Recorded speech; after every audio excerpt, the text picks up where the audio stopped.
those things where I was just thinking of a name and then like I was just playing with words and then I don't know how like I was thinking MVP and then like most valuable turned to most vulnerable, but it was like it was literally like all a sudden thing. Like I didn't. That's kind of how it all is, right? Yeah, for the most part. It just kind of happened. Yeah, and then I was playing with like different. You should be able to hear yourself. Yeah, I could hear it. Yeah. No, it's actually not that bad. Yeah, it's not it's bad, cool. right?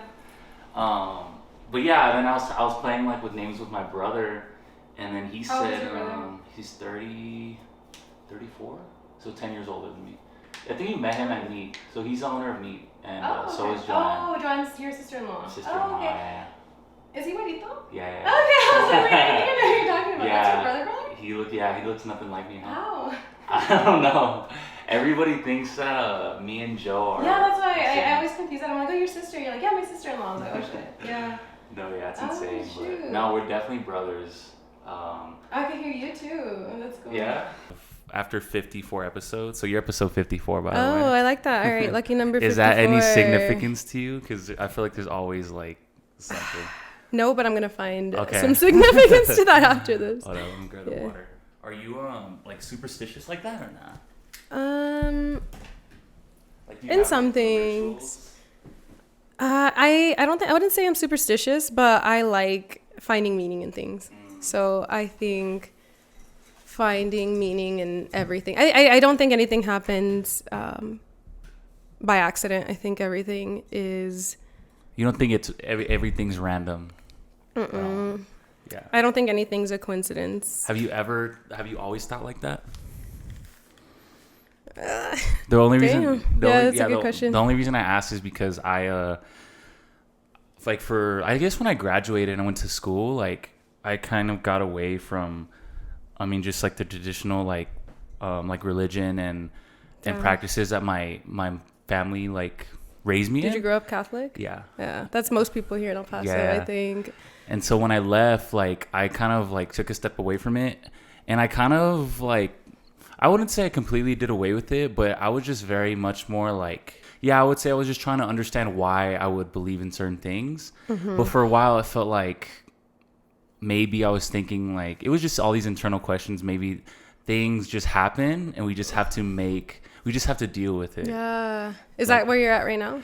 Honestly, now it's crazier. Like the older I've gotten, I felt like there's certain things that like you can't really just chalk up to randomness. Mm-hmm. Like there's certain things that happen in my life or other people's lives that it just seems like there's no way. Yeah. There had to be someone watching out for me. No, I definitely feel that way. For me, I think I had it a little different, and this is where I say I think it's a little. I don't want to say this anymore. This is how I used to feel. Is I felt like it was a little unfair because, like I said, my mom had me really young. So proud of her. I was actually told one time I had an ex that was like, I told him that my mom had me when she was 15 while I was talking to his mom, and he was like, oh, why would you tell her that? Like, that's so embarrassing. Like, I can't believe, you would tell her that. And wait, tell who? His mom. Oh, so he got mad that you told his mom that? Yeah, because that makes me look bad because I have a young mom.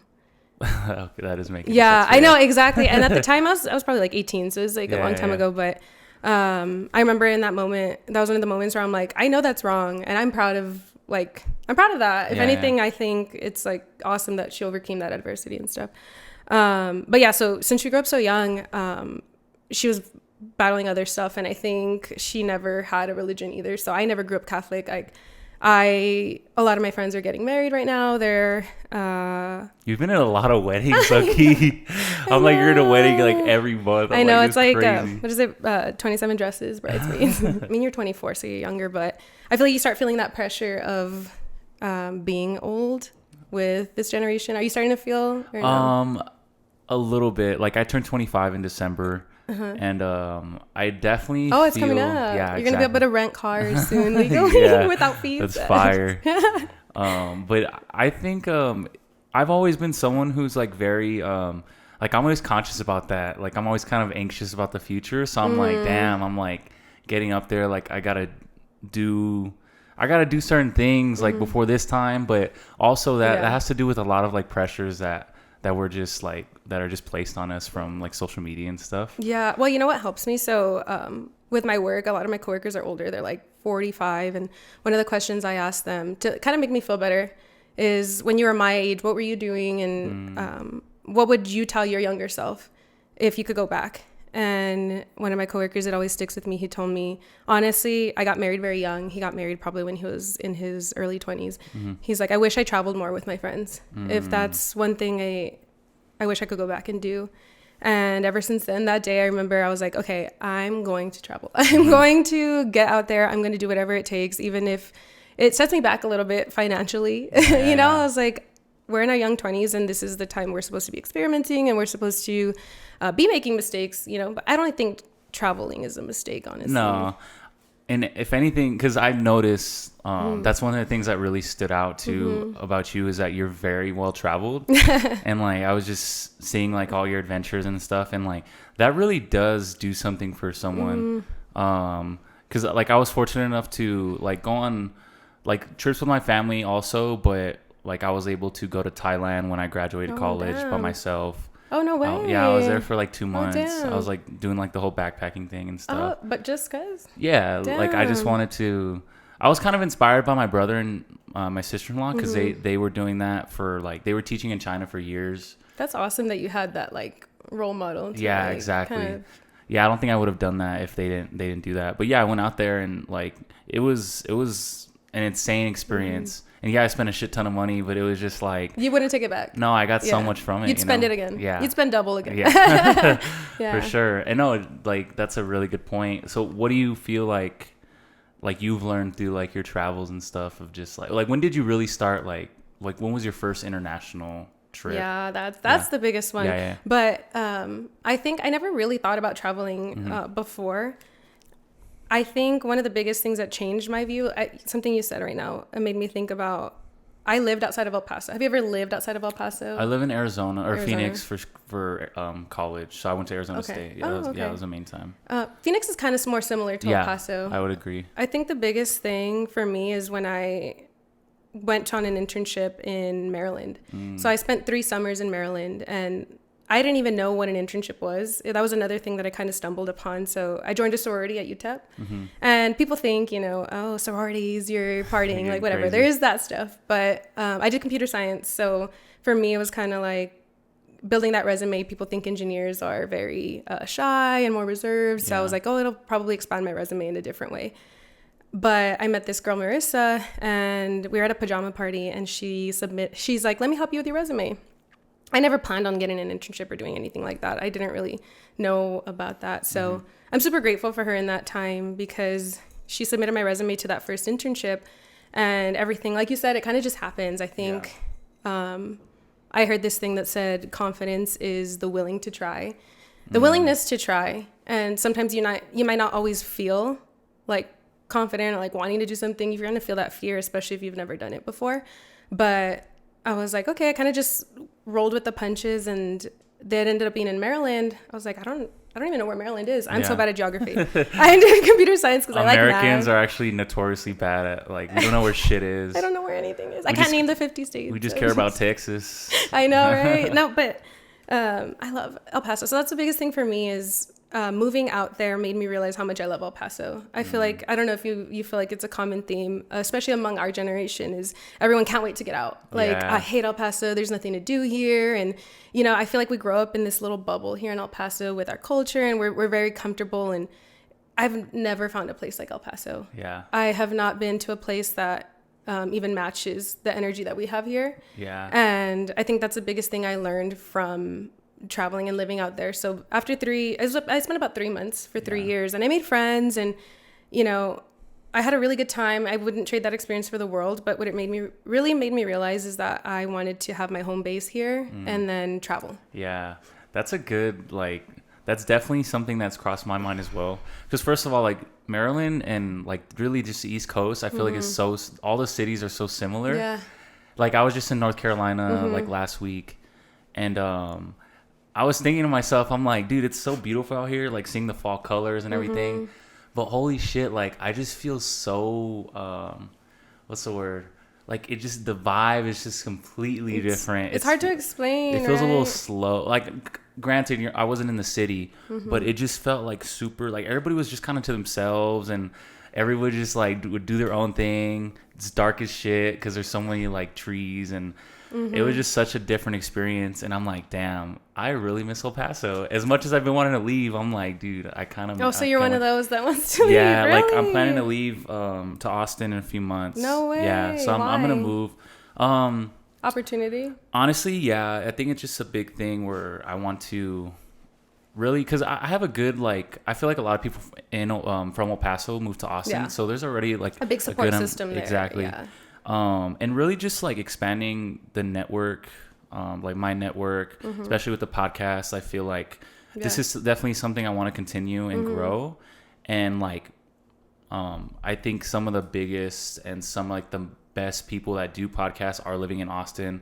So I just think it's a good way to network and just like, it's not because you hate El Paso, it's just you see more opportunity there. No, I actually love it here, and I love coming back.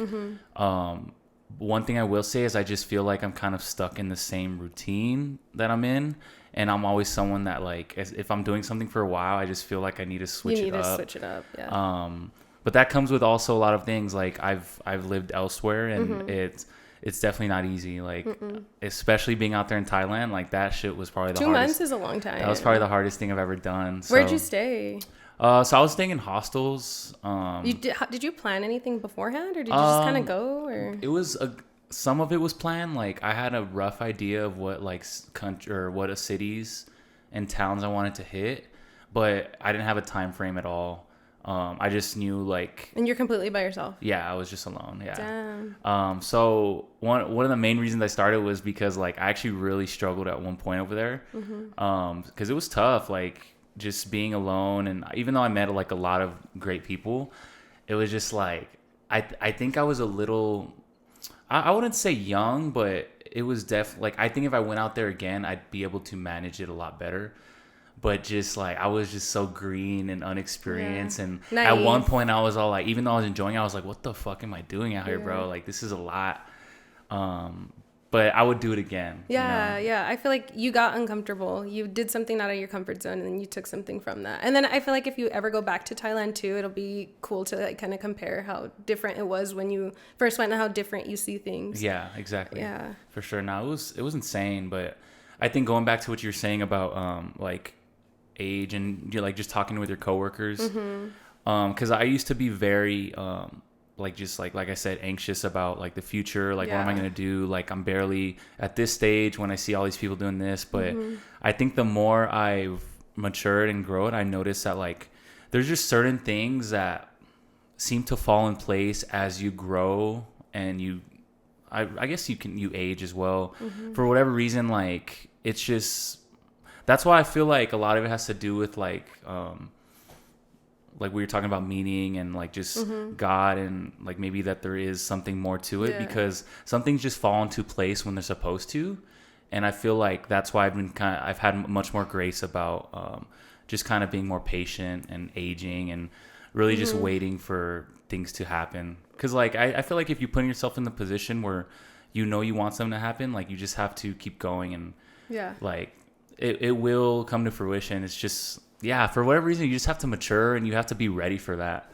But yeah, I definitely agree with like that age thing. Like I feel like you kind of have to go through certain things, you know? That was one of the biggest things for me learning, is being okay and giving yourself grace for doing what you did with what you had at the moment. You know, like I think about that often because I use, mental health and stuff. So I started therapy about October 2023. Wow. Yeah. And there's that stigma, everybody says, even the older generations, I think they have a really different perspective. I even talked to my coworkers about it, the older ones, and they're like, no, I would never do that. Like, why are you doing that? You're not sick. Like, you don't have anything wrong with you. Yeah. Like, not that you know.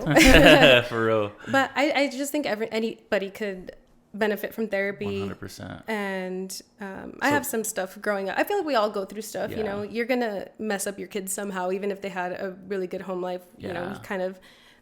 grow up. And it doesn't even have to be your home life. I think people at school, you had a bully or you had something going on with you, it could always just help you kind of deal with things you've gone through. I know trauma is kind of like a buzzword, and something I heard that really resonated with me was trauma isn't just like something really dramatic that happened to you. It could just be unresolved feelings. It's like you go through something and then you don't really process it, right? They talk about having like in your heart, there's like a basement, and then you have all these files there, and then therapy kind of helps you go through those files, look at what happened, and then figure out how to emotionally process what you went through and stuff. But that's literally changed my life so much since starting and changing my perspective on things, and like you said, giving grace to yourself for things that you've been through, because I struggled with things I've done in my past, making mistakes and being a perfectionist. That was one of the biggest things is you make one mistake and you just go at yourself like, why did I do that? You overthink it, and you're constantly putting yourself down and stuff. And my therapist recently, she was like, if you do something, you make a mistake, own it. Yeah, she said, own it, kind of look at it, see what you could have done better, and move forward. There's no need to be dwelling on it and punishing yourself over and over and over again. That's huge. That's something I'm learning like very recently. Because we had a podcast with his name was Eddie. He's like one of our mentors, I would say. But he said something and just resonated. He's like, you have to forgive yourself. And like I always think about that whenever I fuck up now, or just do something I wish I could have done better. Like I'm just like, dude, like forgive yourself, because first of all, it already happened, and second, like if you forgive yourself, you just allow yourself to just move forward, as opposed to like just constantly like beat yourself up over it. And I feel like we remember that subconsciously. Like if you just constantly are like, your self-talk is just so messed up, like it just compounds. So where do you think that comes from though? Because that's kind of what my therapist tells me too. She's like, you need to listen to the language. I'll be saying stuff and I'll just be talking about something, and she's like, okay, from the language you're using, this is what I think. And then I think about that often. I'm like, what language am I using to talk about myself? And how can I change that language? Because I feel like we're just so quick to be like, oh, man. Like, one of the biggest things, I think for me, I don't know. I think being humble is one of my biggest values, is, having accomplishments, but being very humble about it. And I think I used to confuse being humble with putting myself down. And that's one of the biggest things I learned, is you can be humble and still be proud of yourself and proud of how far you've come. So, you'd get a compliment like, oh, that was so awesome that you did X, Y, and Z. And it's like, no, it's actually not that great. Like, I'm actually not that smart. Or, oh, that was really cool that you did that. And it's like, no, but I'm really not that cool. And it's like, no, that's not being humble. That's just being mean to yourself. Exactly. You could accept it and say, awesome, thanks. Yeah, no, it was really awesome. This is how I did it. This is how I worked. I worked really hard for it. So that was one of the biggest things that stuck with me, is learning like, oh man, like, just because I'm proud of myself and I'm happy for how far I've come doesn't mean I'm arrogant. Like, you don't have to be. I agree with that. Because, I think I definitely resonate with that a lot, because I feel like my self-talk, and it still is, but it was so bad. Like, and I would just catch myself like, why am I being like so mean to myself, bro? Like, and it's not even helping, If you heard someone talking like that to one of your friends, you'd be like, bro, what the hell? Like, chill. Exactly. We're our own worst critics. And that's actually one of the hardest things I've had to deal with too, is people pleasing. I feel like I grew up being a big people pleaser and always putting everybody's feelings before my own. And I think I heard something that said disappointment is really hard to deal with. You're going to disappoint people always in your life. Any decision you make, like you said, you're going to be moving out to Austin. You might disappoint some people who want you to stay here. And any decision, you have to get comfortable with disappointing people. And as long as that person you're disappointing isn't yourself, then you're good. Because you start, making decisions, you start thinking about other people's feelings and like, oh man, I'm going to hurt my mom if I leave, or I'm going to hurt this person. But at the end of the day, if you choose to stay and you don't follow your dreams, the only person you're disappointing is yourself. Dude, that's such an interesting topic, because I heard something the other day, but like, I just want to ask you, do you think that there's like a line you have to walk with that specifically? Because like the reason, like for example, the reason some people may love you and like may value as like a friend is because you put others first. And because like, even though sometimes like you might get the shit end of the stick, like, and you may feel like maybe taken advantage of sometimes, but I feel like there's certain things where, or like those certain characteristics are also what draw people towards you sometimes too. Oh, dude, no, you hit it right on the nail, and I think this is gonna be a constant struggle for me. I think, but the way because I still struggle, you know, even if I make a choice and I put myself first, I tell myself, you know what, I think it's all about intention and the intention you have behind it, and no one knows your intentions except yourself. So I think about it when I'm making a decision is, am I hurting anybody? You know, so before you make a decision, you leaving, are you hurting anybody? Not intentionally, because your intention is to go and further yourself and further your dreams. You know, if obviously you have malicious intent behind the decisions you're making, I think people can tell it, and it's all about the people that matter. Because one thing I'm also learning is not being so open to everybody. I love to be nice, and you could be nice but still have boundaries, but I still struggle with it. You know, sometimes if I don't have a good feeling about a person, I used to like telling myself like, no, like it's just me, it's not them, and start making excuses for bad behavior. So I think it's just trusting yourself and knowing your intuition, and knowing that you know how to make the right call for yourself, and knowing that your intentions are right behind every decision you make. But no, I'm still struggling with that too. Like, getting burned by people or taken advantage of was one of the biggest things for me. But at the end of the day, my thought process too is, if I do something for somebody and they take advantage of it, that's on them. Exactly. Yeah. You know, that's going to be their karma, and all I have to know is that I did the right thing, and as long as I'm doing my best to, you know, be a nice person, the right people will come. Yeah. No, I think you hit that on the money. And then going back to what you said about like where that comes from, like I guess the negative self-talk. I was trying to think about that too, because my like I said, Eddie, who we've had on the pod, he's a mentor, but he's also like kind of our therapist. Like sometimes we'll just like go and talk to him, and he'll just point out certain things that we don't really think about. But he mentioned like it's your parents, or it could be your parents. But then I was thinking, like, I feel like my parents are awesome, and like they raised us really well, and I don't remember them being super, super hard on me. So I'm just trying to remember at what point, like, I just started to develop like this way of just thinking and talking to myself. Do you feel like, where do you feel like yours stem from? Would you say? Yeah, definitely childhood. But I did hear something like that too. They say those voices can take on anybody. Like I said, some people have, you know, childhood traumas, stuff that happened in the household with their parents, but then there's people who have like even just an ex-girlfriend or somebody in your life that subconscious, because I think a lot of these things happen subconsciously. It's not like you're thinking in your brain like, oh, I'm going to be mean to myself today and talk crap to myself. You know, it's all stuff that happens subconsciously. And like I said, it leads back to that trauma that we have built up, and things that you don't even realize kind of hurt your feelings, and then you kind of just tuck it away. And I think it comes from many different places. Like I said, just traumatic things that have happened in school, like a bully telling you something, or someone kind of just putting your self-esteem down, and then I think as you grow up, people have opinions, especially I think middle school is a really hard time. Middle school, I think, was the worst time for me. And I think it's because everybody's kind of going through puberty and kids are mean, you know, and at that time they tell you your frontal lobe's barely developing. So everything feels like the end of the world at that time. So I don't think it necessarily has to be something, like I said, super bad that happened to you. It's just voices that you've heard throughout the years, even a teacher, maybe like a teacher that you really looked up to.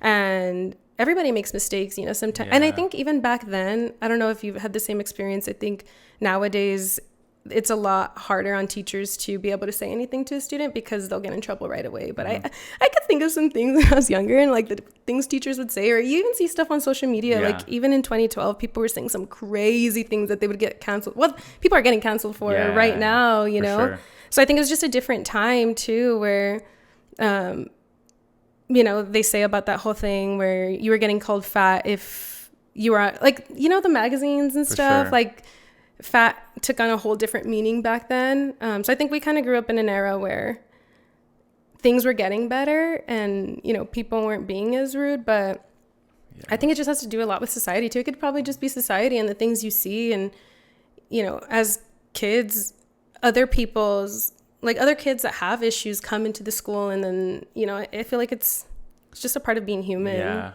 I think there's probably certain things that like someone said that we don't even realize just stuck with us, you know? Yeah. And I'm telling you, it's like in your subconscious, and it's not until you kind of dig deep, but then it's hard because you kind of have to sit there with your feelings. And that's what I try to do. I try to sit there, especially if someone upsets me or hurts my feelings, I sit there and I'm like, okay, that has something to do with me, because I believe that no one else is in charge of your feelings or how you feel.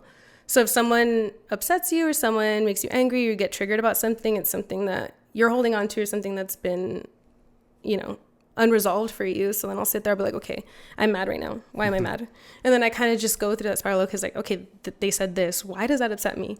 Oh, it's because like last time, you know, this happened, and I'm like, shoot. And then, you know, it kind of helps you, but that's hard to do. Yeah. And it takes a lot of emotional effort to do stuff like that. And we're too distracted to do that now. It's sad. Like, just think about how many things are going unresolved within like our emotions, because like, it's so easy to pick up your phone. Yeah, we're just on our phones all the time. That's an escape. Yeah. It's an escape for us. And I think, so when I go out on some trips, I can't have my phone. So me and my coworkers are there, not on our phones. And this last work trip I took, we had like 12-hour shifts throughout the week without our phones at all. And it forced us to really talk. And have you ever heard of the Myers-Briggs personality test? Yeah.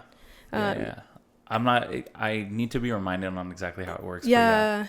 I'll send it to you after so you could take it. But one of my friends, Sam, she's a therapist. So she sent it to me and she's like, tell me what your letters are. So it's basically 4 letters. And then it tells you, I think it's like whether you're extroverted, introverted, whether you think or you feel. But we all took that test and then we would discuss it. And as we'd be working, you know, we get into a little miscommunication error and we'd be like, what did you mean by that? Like, why did you say that? That kind of hurt my feelings. Or like, I didn't really take that well. He'd be like, no, I didn't mean it that way. And then, you know, he's like, oh, it's because you're a feeler and I'm a thinker. And like, I don't think about those type of things when I say that. So we had a lot of those moments where we had genuine human interaction and we had really deep conversations because we had nothing else to do. You know, we couldn't, and that I feel like I find myself doing that too, is, you know, I start getting really stressed out and I'll just pick up my phone and I'll just start scrolling. Exactly. And it keeps you, it's sad. It's really sad, but it's addicting.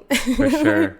It's addicting, and like, it's a little bit of a necessity now because like everything just runs through it. But yeah, I mean, the times I feel like I've disconnected and really just made a conscious effort to like kind of step away, I've just been naturally like in a better mood, like happier. But why do you think it's so hard? So I think about that often too. I'm like, working out is hard, you know, like, not that it's hard. They say choose your hard, right? But why are the things that are so good for us so hard to do? You know, like, we know it's good to work out. We know it's going to make us feel better. But then you're just like, oh, I just don't feel like working out. And then, you know, it's going to be good to disconnect and, you know, turn off social media for a little bit. But you're like, oh, but like, this is so cool. You know, the algorithms are so good. You're like, I can't stop. No, I think it's just the instant gratification. Yeah.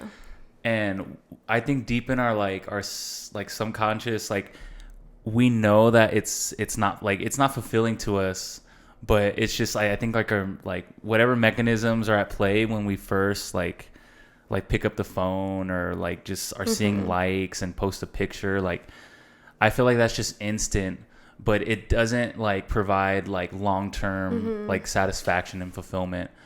But it's just so much easier. Like, for example, instead of going to the gym, because with the gym, like, it's hard, but you feel the gratification after you did it or during. But very rare, like, you have to, it's a process to do it, as opposed to like eating like something like really shitty. Like, you're gonna get that immediate like gratification, but it's like it just goes away, you know.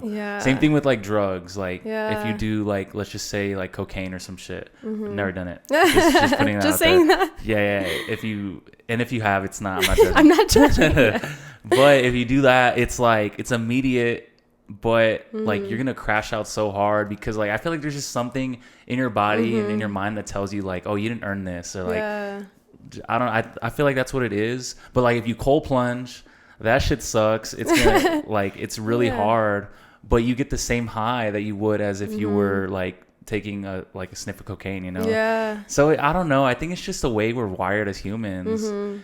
But I feel like for after so long, like the more you just like indulge in that like instant gratification, like I think it's just a recipe like for mental health, like Yeah. disaster. Because I've gone through it, you know. And then times I'm not like super disciplined about it, like I just don't feel good.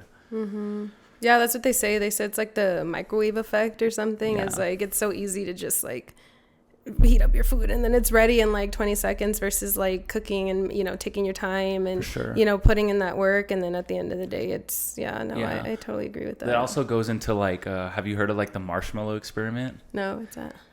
It's like it was like this big study where they give these kids, like, they told them, I can give you one marshmallow like right now, or if you wait, I can give you like 2 or 3, I think, just depending on how long they wait. Yeah.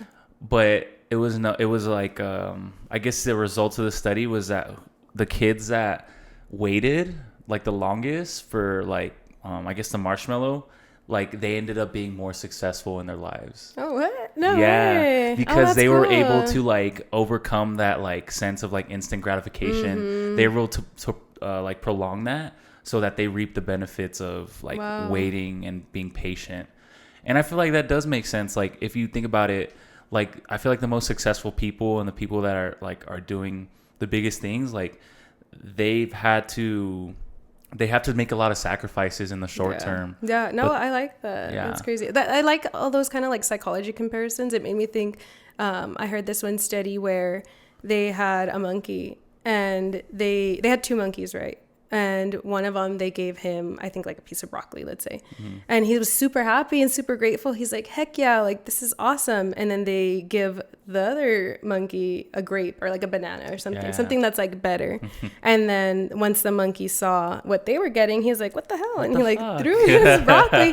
But it was showing something similar where it says, you know, the effects of comparison. You know, you're given something and you're completely happy with it until you see what somebody else has. And I mean, monkeys are more primal, you know, so it just shows that that's, like you said, kind of just human nature to do things like that and kind of being conscious and being aware of that we're like that, you know. And I think that's the process of like growing and knowing like we all have, that was one of the biggest things for me is, you know, comparison. I still struggle with it. I feel like we all do in general, but knowing that there's enough space for everybody and having that abundant mindset of just because that person's getting, you know, something that you might think is bigger doesn't mean there's not room for you to also keep growing, you know? Yeah.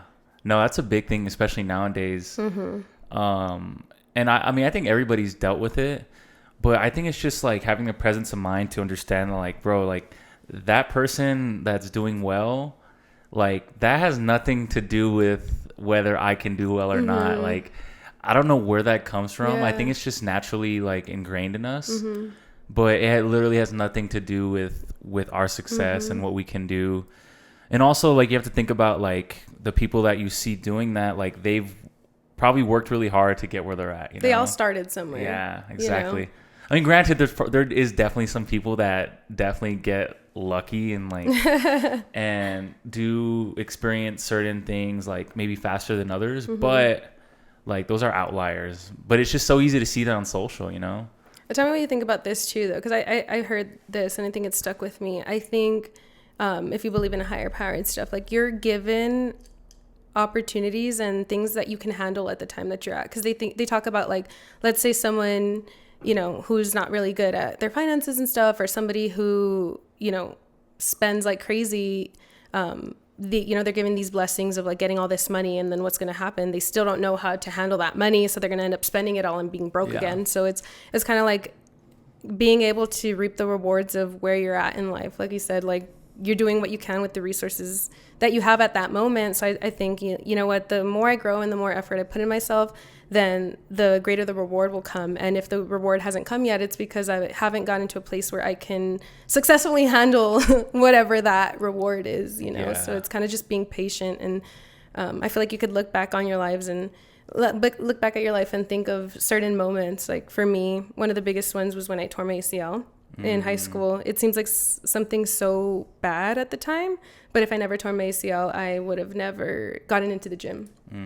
You know, so it's kind of like looking at those moments and thinking like, damn, like that seemed really bad at the time. Or I was thinking like, oh, I wish I could be doing this or doing this, but like we said, going back, I think everything happens for a reason. And sorry, I have ADHD. I like hop around conversations. Oh, no, I'm like, you're we're good. like started off here. I didn't even like, notice. Yeah. No, I think you hit that spot on, yo. Like, and I feel like if you have that in mind, like you're just so much at ease. Like, because I've always struggled with that. Like just kind of wanting things to go a certain way. I feel like I'm a control freak, and anybody who knows me, if you get to know me, like I will try to control every single thing. And I don't know, even like in my friend group, like I'm gonna plan everything. They know I'm gonna have shit done, like, but it's also very stressful and very like I just get very anxious because certain things you can't control, you know. So I just have had to overcome that. But going to like back what you said, like I always think about like when I went to Thailand, because really my goal was like I wanted to be out there for like I really wanted to move out there and just like I want to do more of Asia. Like I had saved up for it. Why Asia though? It's funny that we all have our like predisposition places of where we wanted to go. Because mine was Germany and then Australia. So those are like the two that I hit. Yours was Thailand and Asia. Why? I think a lot of it had to do with my brother. Going back to my brother and sister-in-law, because they had a YouTube channel and they were like just posting everywhere they went in Asia. Like they were in Thailand, Bali. When was that? Vietnam. Probably like 4 or 5 years ago. Okay. Maybe like 5 or 6 years ago. That's cool. Yeah. So they did that, and I was just like, dude, like I've never seen anything like this. Also, the cost of living is really low. Really? Yeah, it's super like. Oh, people go get like plastic surgery over there. Exactly. Yeah, you can get procedures done over there for very cheap. So it was very economic, like especially make the money we have here, like it goes so far over there. And then really just like the fact that you can hit so many different countries and so many beautiful places all in like the same location, and the flights are so cheap. Really? To Thailand? Yeah. Where did you go? Not to Thailand. In between. Yeah, I mean it's not bad. Like I think I paid in total like $1,200. Damn. Yeah, for like round trip. Yeah. So it's definitely not expensive, but like in between, like domestically, you're probably paying like $50 or $60 to fly around. And so all of that was $50-$60. Sorry, that just hit me. I was like $50-$60. Yeah. Where'd you go? So you were in Thailand, and then where'd you go? So I where'd went to Thailand. So I flew from Singapore, or I flew from LA to Singapore, and that was like 17 hours.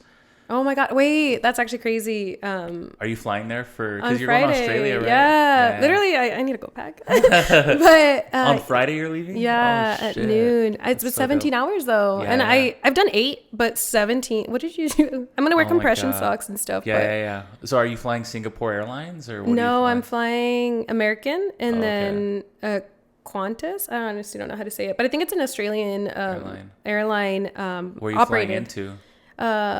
I'm going to say this wrong. I think they say Melbourne, whatever. whatever. Oh, is that how they say it? Yeah.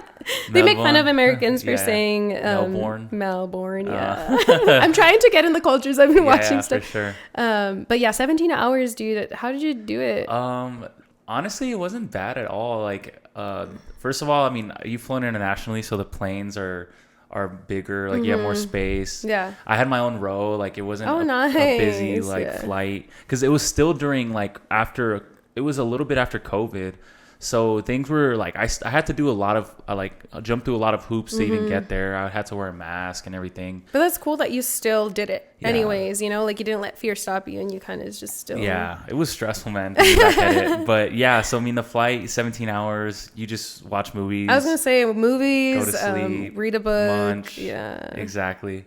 And I think I slept for like maybe 7 or 8 hours of it, so it wasn't too bad. What's the time difference over there? I think it's 14 hours ahead. Okay, yeah. How was the jet lag? Oh, it was terrible. No, it took me like 2 weeks to actually. Oh my God, I'm only gonna be there for 2 weeks. I'm gonna be like getting adjusted and then coming back. No, I'm not gonna lie. But then again, like I have a very hard time adjusting to my routine, because I'm such a routine oriented person. That's the biggest thing about that is not being able to have a routine sucks. Yeah, that is what really threw me off. The biggest like jet lag. Like I was waking up at like just 3 a.m. You know how it goes. Like it's terrible. But anyways, I flew into Singapore, from Singapore to Bangkok, which is like a huge. Like one of the biggest cities is the biggest city of Thailand, but it's amazing. Like I actually really love Bangkok. Yeah, I think that was your favorite, or? Yeah, honestly, people think like, oh, The Hangover 2 when they think Bangkok, which it can get pretty crazy, but it was amazing. But you were young, so then that's another thing that we could talk about too, is like the ages of, were you? I was 21. Oh, you're already 21, but in that country, was it, what's the age? Do you know? To drink? To drink. I want to say 18. 18. See, that's what's crazy for me, because when I went to, I don't know, somewhere in Europe, the age limit to go to a bar was 16, I want to say. Or was it? I don't know. I just know it was really young. Yeah, I know Germany, like in Europe, you're allowed to drink at 18. 18. Yeah. I want to say there was really young kids at the club, and then some of them were able to drink beer only, and then other ones were able to drink like actual alcohol, which is so weird to me, because I mean, we grew up here and it's always been 21. So it's just, I think that's what you're talking about, referring to, is there's so many different things out in other countries that you wouldn't even think of. And it opens your eyes to like how different everything is. I feel like we're just so closed here, especially in El Paso. Like we were talking about, it's so different from every other place. It's like a big town, little city. You know, everybody at one point, if you live here long enough, you know? Yeah. And have you heard of the 7 degrees of separation? That whole concept? No. It's like you're 7 people away from everybody in this world. So you know somebody who knows somebody who knows somebody who knows somebody. But here in El Paso, it's 1 degree. I didn't know that's what they called it. Yeah. But that makes a lot. It's 1 degree of separation. That's what I say. Like you know somebody who knows somebody in El Paso. Yeah, 1 degree. Sure. Like even that, and that's the way that we relate to each other. So that's why I think when it comes to traveling, like no place is ever really like that. Even like you said, Austin, Dallas, those are such big like suburbs that they're their own little suburbs. Like here in El Paso, it's like El Paso. That was one of the biggest things for me in Maryland, is you drive 15 minutes and you cross like 3 cities and like 3 counties and stuff. And then people who visit, they'll be here and they're like, oh, are we still in El Paso? What do you mean? Like, this is all El Paso. It's West El Paso, Northeast El Paso. And that's one of the biggest different things, is we get so accustomed to, we think what we're doing is normal, and we think everybody is like that. You know, we think every place is like that. We think everything's the same, you know, and we kind of live in our own little world thinking that everybody does things the way we do. And then you go to a place like Thailand and you're like, what the heck? Dude, like, it felt like I might as well have been on another planet. It was fucking insane. And I feel like it opens your eyes, or it opens your mind. It makes you more open-minded to different things, different cultures, different opinions, and stuff like that. For do sure. You feel that way? Oh, 100%. I think anybody listening right now, like, I think you have to travel internationally. Like, you have to get a passport, because just as a human being on Earth, like, what are you doing staying in the same place your entire life? Like, there's people that don't even leave their side of town. And granted, like, you definitely have to have certain resources to be able to travel, but it should be a goal of I think so many people, because I think the main thing I realized when I moved out there, or traveled out there, was just like, America is so far, like, we're such in our own little bubble. Not even just like, let alone El Paso, but I think Europeans and like British people, not to say like they have such a much better understanding, but I feel like they're so much more in tune with what's going on elsewhere. And here we're just like so worried about what's going on here and not elsewhere. And also, not many people want to be in America. Like, I think we have this idea of like everybody wants to be American, and everybody wants to live here. But I was like, it was just funny talking to Europeans. You're like, dude, like fuck that. Like, you guys have another thing going on there. It's just so weird to see those perspectives, you know. No, definitely. I'm trying to think. Something you said right now, it sparks something. Well, okay, yes, the finances of it. So that's my thing, is I never thought, I think up until I started my job, I really hadn't traveled much. And that was one of the biggest reasons why I took my job, is that I could travel. Where do you work at right now? So I do computer science. Which is very unique for someone, like for women, honestly. There's not many women in like computer science and those type of degrees, so that was one of the biggest things for me too. I'm really lucky, and I think it's important to have mentors. That's why it's cool that you had your brother and your sister-in-law for that, because for me it was kind of it's my Uncle Caesar. So I work with him right now, and I remember he started doing computer science, and you know, we were always very similar, and he told me, you should do computer science. I'm like, oh, okay, I'm down. Yeah. This was maybe when I was in high school. And then I remember when I was going to school, I was like, okay, I'll do computer science. And some guy in high school told me, honestly, if you're not doing computer science since middle school, like, you shouldn't even try. I was like, oh man. So that really discouraged me. And I was like, shoot, okay, I'm not going to do it. I'm just going to, I don't know, I'll do physical therapy because I had just torn my ACL. Yeah. Not anything bad to physical therapists, you know, that's still an awesome, I mean, it's a doctorate degree, but I was like, maybe that's more for me since I can't do computer science because I'm not going to be able to do it. And I went and told him that. He asked me like, hey, are you still going to do computer science? I was like, no, like, I don't think I could do it. You know, I'm not smart enough or whatever. He's like, no, please, Alexis, like, please, please, please. If you don't like it, you could always change, like, believe in yourself. And I'm always eternally grateful for that. Because of that, I was like, okay, fine. I'll try it. And then I ended up just loving it. Not that it wasn't hard, you know, but I was able to for me, it was the least amount of school for the most amount of payoff. And getting to work from home and getting to explore all these opportunities. And then, yeah, like I said, getting able to travel. And if I could be that for somebody, I still love to stay at UTEP, go Miners. Yeah. I love to stay involved with UTEP a lot. So I'll go back to the computer science department and talk to the students and let them know, like, if I could do it, you could do it. Yeah. Because computer science is such a hard major. Yeah. Like, at least from looking in. Because I was very, like, I had a lot of friends that did computer science. I was actually, like, low-key developing an app at Arizona State. Yeah. No way. What did you do? I ended up graduating with psychology, but I went. God, no wonder you're doing. Honestly, if I could go back, I would take so many psychology classes. Yeah. They were badass. No, yeah, it was super interesting. Yeah, it's what got me to school. Like, honestly, I didn't really know what I was gonna do, but I was like, you know what? As long as I'm interested in what I'm learning, like, it's fine. Yeah, that makes a lot of sense now. Yeah, as to why you're doing something like this, which is awesome. Yeah, but yeah, so I had a lot of friends that were doing it, and I tried, like, picking up just, like, basic coding, and I was like, what the fuck, dude? Like, this is so hard. Yeah.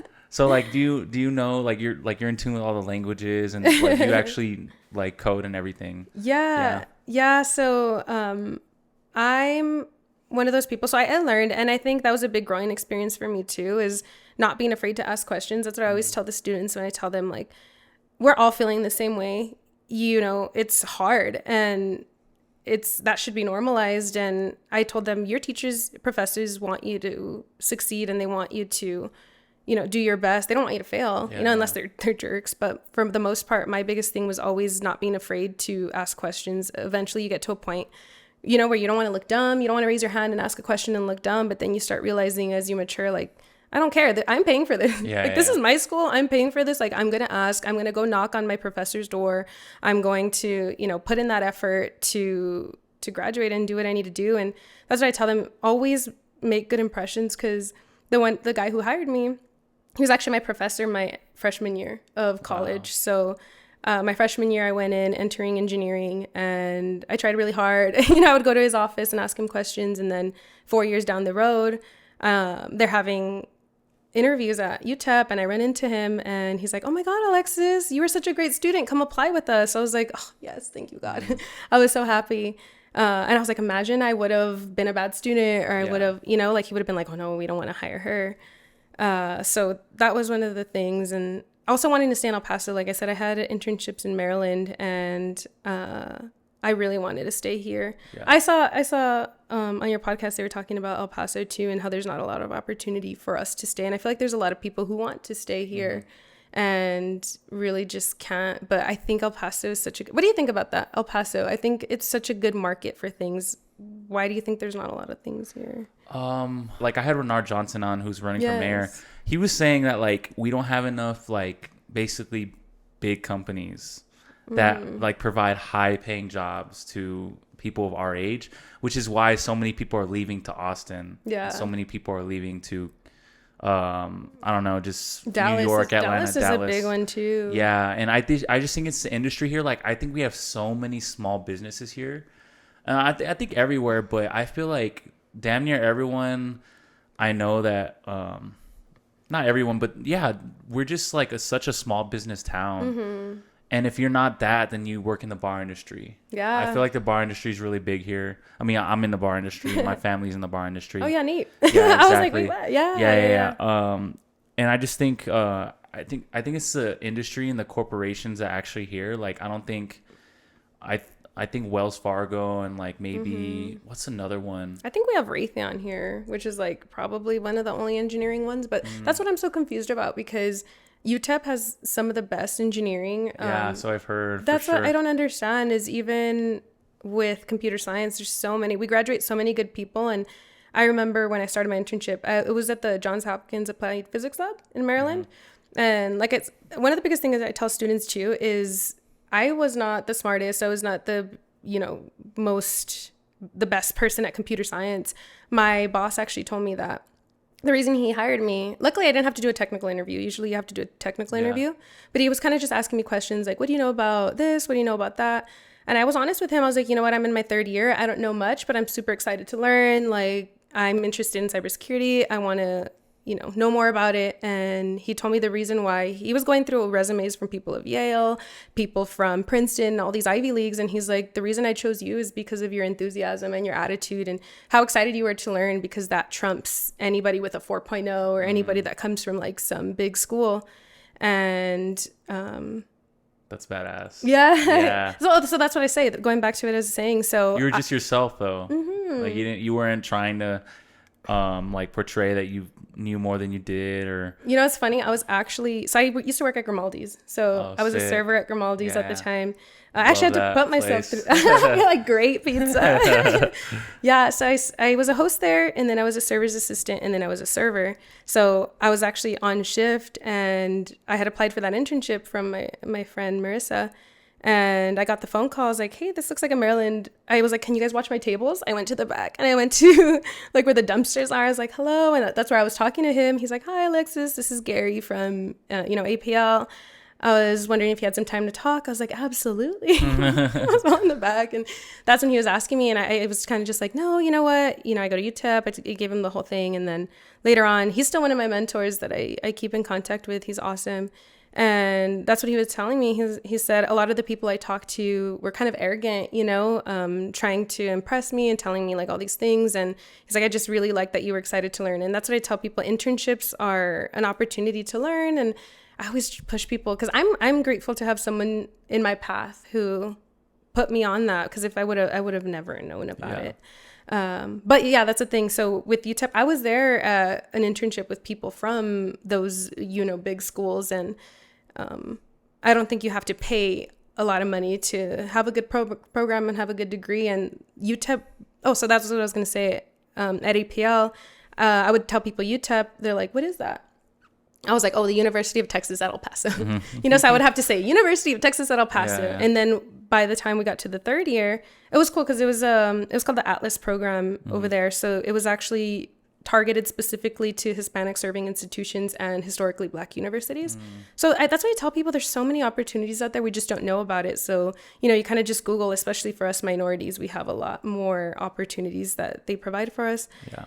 And there at APL, once I got to the third year, they had picked up more UTEP students. And at the end, I was like, I go to the University of Texas at El Paso. They're like, UTEP. I'm like, UTEP is. They're like, yeah, honestly, they have some of the best students. And, I feel like a lot of people who have gone out there have given UTEP a really good name, and especially in the engineering department, like I said. And I just wish, I have so many friends who told me, like, I wish I could stay. Yeah. And there's just nowhere to go, which I just don't understand. I that's something, if anyone out there knows why, it would be awesome to have more opportunities, because that, like, you have Silicon Valley, right? Exactly. Which is where you could job hop. And then I think Maryland and that DC area is kind of the Silicon Valley for cybersecurity and stuff. So you're out there and, you could jump left and right, and they tell you about job hopping and, kind of going and negotiating. But if you kind of want to stay in this area, there's not really opportunity to do that. No, especially in engineering, huh? I think the closest maybe would be, I know Austin's really like jumping up there in the tech world and stuff with Tesla and all these like other Austin's companies. So far. Yeah, exactly. I think, I don't know, hopefully from what it seems like I think a lot of people are moving to El Paso. I just think it's a matter of time though before I think people realize that there is a lot of opportunity here and a lot of very like talented and smart individuals. I just think it's gonna take like some time for sure. Yeah. But I don't know. Like I definitely like I would love to come back and like definitely bring ideas and do new things here. But I don't know. I just feel like I feel like I have to leave, or I definitely want to. Yeah, and you gotta follow your dreams. Yeah, for sure. But also going back, like I said, my brain's like a freaking spaghetti noodles. But so the way I got to travel internationally, I actually met up with a friend from middle school. I hadn't talked to her since middle school, and we went to go have brunch. And I had been getting ads. I don't know if you've heard of EF Ultimate Break. No. So it's a travel company that does a bunch of different. I think they actually do like the senior trips. Oh, okay, you know how sometimes you have senior trips and they go out of the country? Mm-hmm. I think they do those, but they also have one specifically for 18 to 35-year-olds. Mm-hmm. So as a woman, I don't know if I would necessarily, I probably will. I won't say that I won't, but travel on my own completely to another country. For sure. But so me and her went initially, and we booked Germany, Italy, Switzerland, and Austria. Wow. Yeah. And so with this travel company, you could pay in payments. Okay. So I started off, if you book closer to the date, your payments are going to be heavier. Yeah. But if you book like a year in advance, at one point I was paying like $100 every 2 weeks. Wow. Okay. Yeah. And they pay for your flight, your accommodations. They make excursions for you. So once I found that out, I was like, hell yeah. So yeah, that's dope. It takes a lot of the stress away. Oh, hell yeah. Yeah, like you said, you were pretty stressed out. Like you had an idea of what you wanted to do, but it's kind of hard especially if you're going somewhere you don't know. And so that one was cool. And then the more trips you book with them, the more money they give you off. So I think the first time you get $150 off your next one. So then I had initially booked something for Ireland in March, but then I remembered, so Germany was always on the top of my list, and then Australia. So when was this your first travels? Last year. Oh, for real? Mm-hmm, barely last year. And it had nothing to do with work. This was on your own. Okay. Yeah. But you do travel a lot for work. Yes. And I wanted to touch on that too, because it's so funny. I'll get back from a work trip and they'll tell me, oh my God, it looks so fun. I'm like, yeah. And I'm grateful. I don't want to sound ungrateful about anything, but it's funny. It's what they say about social media. It's all a highlight reel, right? Yeah. So you guys are going to see the fun stuff that I do. Yeah, but you're working the whole day. I'm like, little do you not see the, other 12 hours that I'm like crying myself. Just kidding. I'm not crying. But working really hard and being like pretty stressed out, So, I mean, everything has its balance, So I'm super, super grateful. It's one of the best experiences. And it's the reason why I love my job is I get to travel. But at the same time, there's also like work hard, play hard. You have to put in a lot of work, and then I try to make the most of it. So I'm like, okay, I'm gonna go to Alaska. Was that for work? Yeah, that one was for work, and that one I got lucky. So a lot of the times I'll travel 1 week at a time, leave on a Sunday, and come back on a Saturday. So and then working Monday through Friday. So my only time to do stuff is probably either have dinner and then like you said, routine is hard. Yeah. When you travel, you like to eat, right? Yeah. We're staying in hotels. I don't really get to cook. I'll try to eat better, but I've been to places like Killeen. I've been to places that you wouldn't necessarily travel to, which I still think is an experience, right? Mm-hmm. But it's not all rainbows and sunshine all the time. But I am super grateful to be able to experience places like I've been to Augusta, Georgia. Wow. Okay. And that's random. Mm-hmm. Have you ever heard anybody say? No. Well, you know what? For golf, it is actually big. But yeah, just random places I get to see. Like even when I was in Alaska this last time, we were in the middle of nowhere. But I'm like, you know what? It's an experience. And for sure. And how often do you travel for work? Probably like once a month. Really? Yeah. So do you know where you're going next? Yeah, I'm actually going to Tampa, Florida. Yeah. I've been there before, so that'll be nice to I already kind of know where to go and what to do. And you usually travel with other coworkers? Mm-hmm. Yeah. That's what I really like about it too is we never really travel alone. We all work together as a group, and most of them are from here in the area, so we get along really well. It's the culture. There's just something about knowing things. Like one of the biggest things for me when I was in Maryland, I would ask people like, do you know what menudo is? They're like, what? And then they find out what it is. They're like, ew, that's so nasty. You eat that? Or I had my grandpa at the time ship me out Mexican candies, like mazapan and all that stuff. So I was like handing them out to my coworkers. And one of the funniest things, they had a mazapan. They're like, that tastes like the inside of a Reese's peanut butter cup. I was like, wait, that's a really good way to describe that. See, I just get off topic. No. That's dope though, because like, just seeing like different cultures like mesh together. Like I was fortunate enough to stay in Canada for like 2 months. I've always wanted to go to Canada. Where'd you go? Beautiful. I was in Ottawa. So my cousin lives in Ottawa, which is the family capital. Everywhere. Low key. So yeah, he was living in Canada, in Ottawa, which is the capital. It's like maybe 2 hours from Montreal.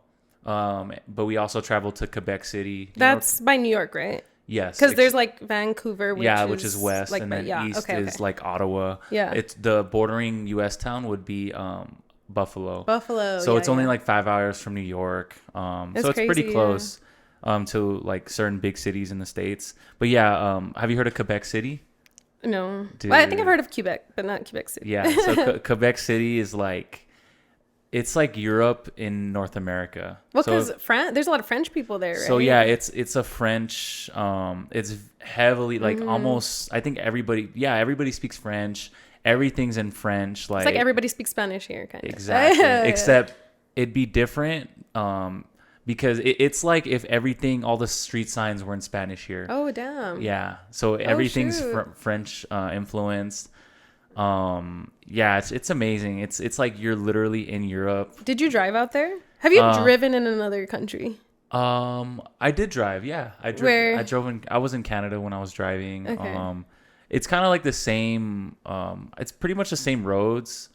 The only difference was I was driving standard, and I've never driven standard over there. So wait, but you know how to drive standard? Yeah. Okay. I learned there though. Oh. Yeah. Like randomly, I don't like the first time I learned standard was like in Canada. But, that's cool. You kind of had to, right? Yeah. Otherwise, I couldn't drive. But the thing about other places is that public transportation is like 1,000 times better. Yeah. So you don't necessarily need a car. Well, it depends, right? So I've actually never driven in another country, but until I went for work. And we were driving in Germany, and I remember I know how to drive standard because my mom taught me. She had an Xterra in high school, so I was slanging that thing everywhere. But it had been years, right? Yeah. So then we were in another country, and they let me ask for an automatic car. And it's just me and my coworker, and she was pregnant at the time. So it was me and her. And we're like, okay, let's go. You know, we got a little Mini Cooper, and I don't know why I'm pretty naive sometimes. So we just get in the car. We're leaving the parking lot, and I just start driving. I'm like, holy crap! I don't know any of the street signs. Yeah. I don't know what anything means here, and I have a pregnant lady in my car. You know, so it's just like little things you don't think about. Like, that's an example. And in my head, I'm like, okay, there's stop signs. I was like, but I don't know what any of them look like. I mean, you obviously adjust, you know. For sure. But that'd be scary as shit. I was like halfway down, and then there's like the Autobahn. That's what I was gonna say. There's like no speed limit on that, right? Well, I think that's a misconception, because I think there's parts of it that have no speed limit, but then some of my coworkers actually got tickets. Oh wow. Yeah, because they have the flashes, like if you're going over the speed limit, they flash. And I like experiencing things like that, you know, like I got to say I drove on the Autobahn, which is, you know, I don't know. No, it's like not something. How many people can say that? Yeah, you know. It's just. And like then random. The Northern Lights you saw, like that shit was insane. Okay, I have a confession to make. Yeah. One of the nights we went to go see them. So the iPhone helps you see them better. Yeah. So with the naked eye, they don't look as pretty. So when you take you kind of look at your camera, and it has that night mode. You know, like it actually bothers me sometimes, like the little night mode, and then it waits 3 seconds, and you have to hold it. Yeah. So that's how it was. How we got some of the pictures. So I think the camera makes it look a little better than it is, but it's still so beautiful. It's like crazy. I didn't even really know what the Northern Lights were, and then everyone kind of told me, like, when you're going to Alaska, like, are you going to see the Northern Lights? So then, but you have to so I thought they were out there all the time. Yeah, I was going to say, are they more pronounced at certain times? Yeah, so we actually had an app, and we were looking at it, and it would give you notifications, like on a scale of 1 to 5. You have a 3 chance to see the aurora tonight. And then it depends if it's cloudy or not. So if the weather is cloudy or if it's snowing, like, you have a less chance to see. So my coworker would be like, okay, I'm going to try at 11 p.m. tonight. But we had to wake up at 4 a.m. So it was like, oh my God, like, but I have to do this. Yeah, Like, you have I to. can't leave Alaska and say I didn't see the northern lights. So I'd like put my alarm, and I was just I'm not a morning person. I was so grumpy. I would get up and be like, and I'd walk out and I'd be like, whoa. Yeah. So the second time we went out to see them, they were really nice, and you could actually see the green, and then you kind of see like moving and stuff. So yeah, it was really nice. It was a really cool experience. Man. Yeah. That's like, was it cold as shit up there? You know what? I heard. Oh, what we did do is dog sledding. I saw that. Yeah. For sure. Well, no, correct me. It's called dog mushing. We didn't get to sled because there wasn't enough snow. So what she does is ATV. And these are the things you do when you travel. You learn about something. I had no idea that wasn't even a thing. Apparently, dog mushing is the state sport of Alaska. What? Do you know that? No. What's the difference between that and sledding? So sledding, she said it's warmer. So the lady we went to, I don't even know about this, right? This is where social media it's like a double-edged sword. We were trying to figure out what we were going to do, and I just got on TikTok and I said things to do in Fairbanks, Alaska. And dog mushing was the first thing that came up. And then that's when I started learning all about it. So then I found a place. None of them had it though, because it doesn't really start snowing till November, but they still need to train. So we learned a lot about dog mushing. She kind of gave us a whole tour. We got to meet the dogs, and she told us, Are they huskies or what kind of dogs are they? they're Alaskan huskies. So she said Siberian huskies, the ones that you see here, like that have the blue eyes and are really big. Those are bred to be beautiful. They're not sled dogs. Alaskan huskies are bred to be sled dogs. And have you heard of the Iditarod? No. I didn't know either. It's apparently this 1,000-mile race. I might screw up the facts a little bit, but from what I understand, it's an 1,000-mile race that they do every year, and the dogs compete in it. So it's all for the dogs. It's a super expensive sport, but they have like 12 dogs. You pick your 12 dogs, and then they pull your sled 1,000 miles Holy shit. down Alaska, like some route they have in Alaska. And it's like goes over several days, and they probably do hundreds of miles a day, and it's because they love it. Those kinds of dogs love it. And it was really cold when we went. I would say like 6 degrees, but they thrive in like -20. What? She's like, this is hot for these dogs. She's like, these dogs are literally sweating right now. That's crazy. Yeah. So we could only do, I think we did about 6 miles. So we got on the ATV, and they pulled the ATV because there wasn't enough snow. And she said it's not a problem going, it's a problem braking. Oh, okay. But it was still a cool experience. We still got to see the dogs work, and they're super trained. She was like telling them to go right, go left. And yeah, it's just something I never thought, I didn't even know existed. Yeah. Yeah, it's just certain things when you travel, right? Like insane things. Damn. So I actually had a question though. So we're definitely switching up the topics. What like really prompted you to like go to therapy? Like, I'm sure it was like maybe a culmination of things, but was there like a specific thing where you're like, dude, I just need to go? Yeah. You know what? I think it was seeing that. So I feel like it was kind of like a gradual process. I don't think there was a specific like I need to go now. I would see the ads of like BetterHelp and stuff. I'm like, damn, that sounds pretty cool. And I've had people tell me about therapy, and then some of the wisest people I talked about, and then I'd eventually find out like, oh, I went to therapy. I'm like, dang. So then with my insurance, I found out that they cover online therapy. It's called Teledoc.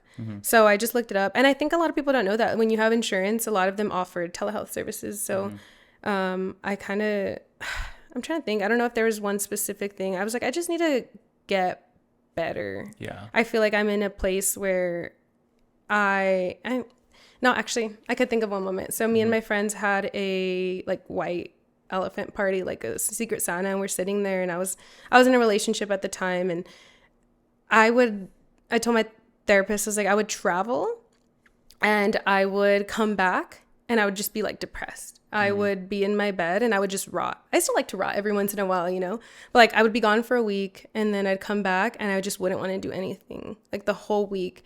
And I told her, I was like, I just feel depressed when I travel and when I come back. And she told me like, okay, is it your job? Like, what do you think it is? I was like, no, I actually really, really like my job. I like what I do. And she's like, okay. She's like, honestly, Alexis, I don't mean this in a bad way, but like a lot of people would kill to have a job that you have. You're blessed. Yeah. I was like, you're right. And I was like, I don't think it's my job. Why am I sad? And then I started thinking about it. I was like, when I go out there with my coworkers, I'm really like authentically myself. Like I'm just Alexis. And I was talking to one of my best friends at the time, and she's like, I'm gonna expose myself here, but my coworkers call me the Chola from the Lower Valley. So I grew up in the Lower Valley. Yeah. So I would not be able to tell. Really? Yeah. Oh yeah. I grew up East Side Elementary, East Side Middle. And there's a lot of poverty out there, honestly. So, like I said, my mom had me very young, so we didn't grow up the richest and stuff. So, I was telling her, I was like, yeah, my coworkers call me the Chola from the Lower Valley. And she looks at me and she's like, or over the phone, I feel her looking at me saying like, damn, I missed that, Alexis. I was like, what? And that hit me hard. I was like, what do you mean? And she's like, I don't know. I just feel like I'm kind of jealous because your coworkers get the fun, loving like Alexis, and I don't really get to see that. Mm-hmm. And I feel like that kind of started. I'm like, wait, like, I feel like, and then so going later down the line, I was kind of having one of those moments with my friends where I'm like, oh, guys, I'm just so miserable. I don't feel like I know who I am. I'm living other people's lives. And my friend looked at me. She said, do you know who you are? And I was like, no, I don't know who I am. I felt like I would just got to this point where I would take on other people's personalities and make, like we said, people pleasing, you know, like I just wanted everyone to like me so much that I would act the way they wanted me to act. And I feel like I was living in this little box and trying, like I said, I've gone through being like, well, you said, I've gone through the whole like being religious and, you know, trying that route. And not that I'm not religious anymore, but I'm still trying to find who I am. I feel like it's a constant process of finding who you are, but I knew therapy would help. So I said, okay, I'm going to go to therapy and let's kind of see what happens. And I started online, but they say you have to date your therapist, right? It's like dating and I've had like 3 online ones. And they were all awesome. I feel like I've learned something from all of them. And recently, within the last few months, I started going in person, which I think... I feel like it's a big difference. Yeah. 100%. I got recommended from one of my friends, this therapist, and it's been awesome. Being face to face with somebody and having that interaction is different. But like I said, I can see exponential growth from when I started to now. Like exponential, I could tell you. Yeah. It's helped my self-confidence. And even Rush Cycle. We haven't even talked about Rush. No, I know. That's crazy. I'm like, that's literally my life too. Yeah. That was also like my form of therapy too. So I had just gotten out of a relationship and this was last year, 2023? Yeah. 2023. Okay, yeah. So I guess maybe I started in 2022 because I started therapy in October, and then March I got out of a long relationship and I found Rush Cycle like 2 weeks later, and it kind of like saved me, you know. So this was at the beginning of last year then, of 2023. Oh, okay, got you. Yeah, beginning of. Because I was like last December, like I already knew you, and like you have been doing Rush Cycle for a minute. I feel like time flies. Yeah. Holy crap! Yeah, so March of 2023 is when I started Rush Cycle. One of my friends, I only used to weightlift. And that's the funny thing. I was like, I hate cardio. Anything cardio, don't even look at me. Yeah. And then one of my friends invited me. She's like, oh, we're going to this spin class. I was like, okay, I'll try it. First class free. And I went, I was like, oh my God, this sucks. I hate it. I hated it. I was like, I'm not coming back. And my roommate right now, she's like, oh, well, I signed up for the Drake Post Malone ride next week. And I was like, fine, I have FOMO. I'm going to sign up. So I signed up, and because it was hard, and I don't like not being good at things. I don't think anybody does. And then I signed up again, and then that time I was like, oh shoot, like I was a little better. Okay, I kind of like this. And my friend was like, okay, I'm going to sign up. I'm going to get the unlimited. I was like, no, I don't think I'm going to come. I'll think about maybe getting the 10-pack or something. It was like $100, and then the other one's like 70. She's like, bitch, what are you doing? Why are you going to do that? Just do the unlimited. I was like, okay, fine. And then I just got addicted. Like I said, that wasn't like another form of therapy because it's not just working out. I think, you know what, before class, I actually try to find a message, you know, of what to say. And the instructors would always say, I found myself crying on the bike sometimes. Yeah. Like they'd be saying, you know, things you need to hear at the time. And I'd just be pedaling and like, do you remember who like your first few classes were? Or like who was there when you were there? Or like when you got there first? As far as an instructor, they're the same. Do you know them? Yeah. Coral. What's her name? Justine. Yeah. Bria was there at the time, and then is there another one? I don't think so. Yeah, Tanya. Or what about Marissa?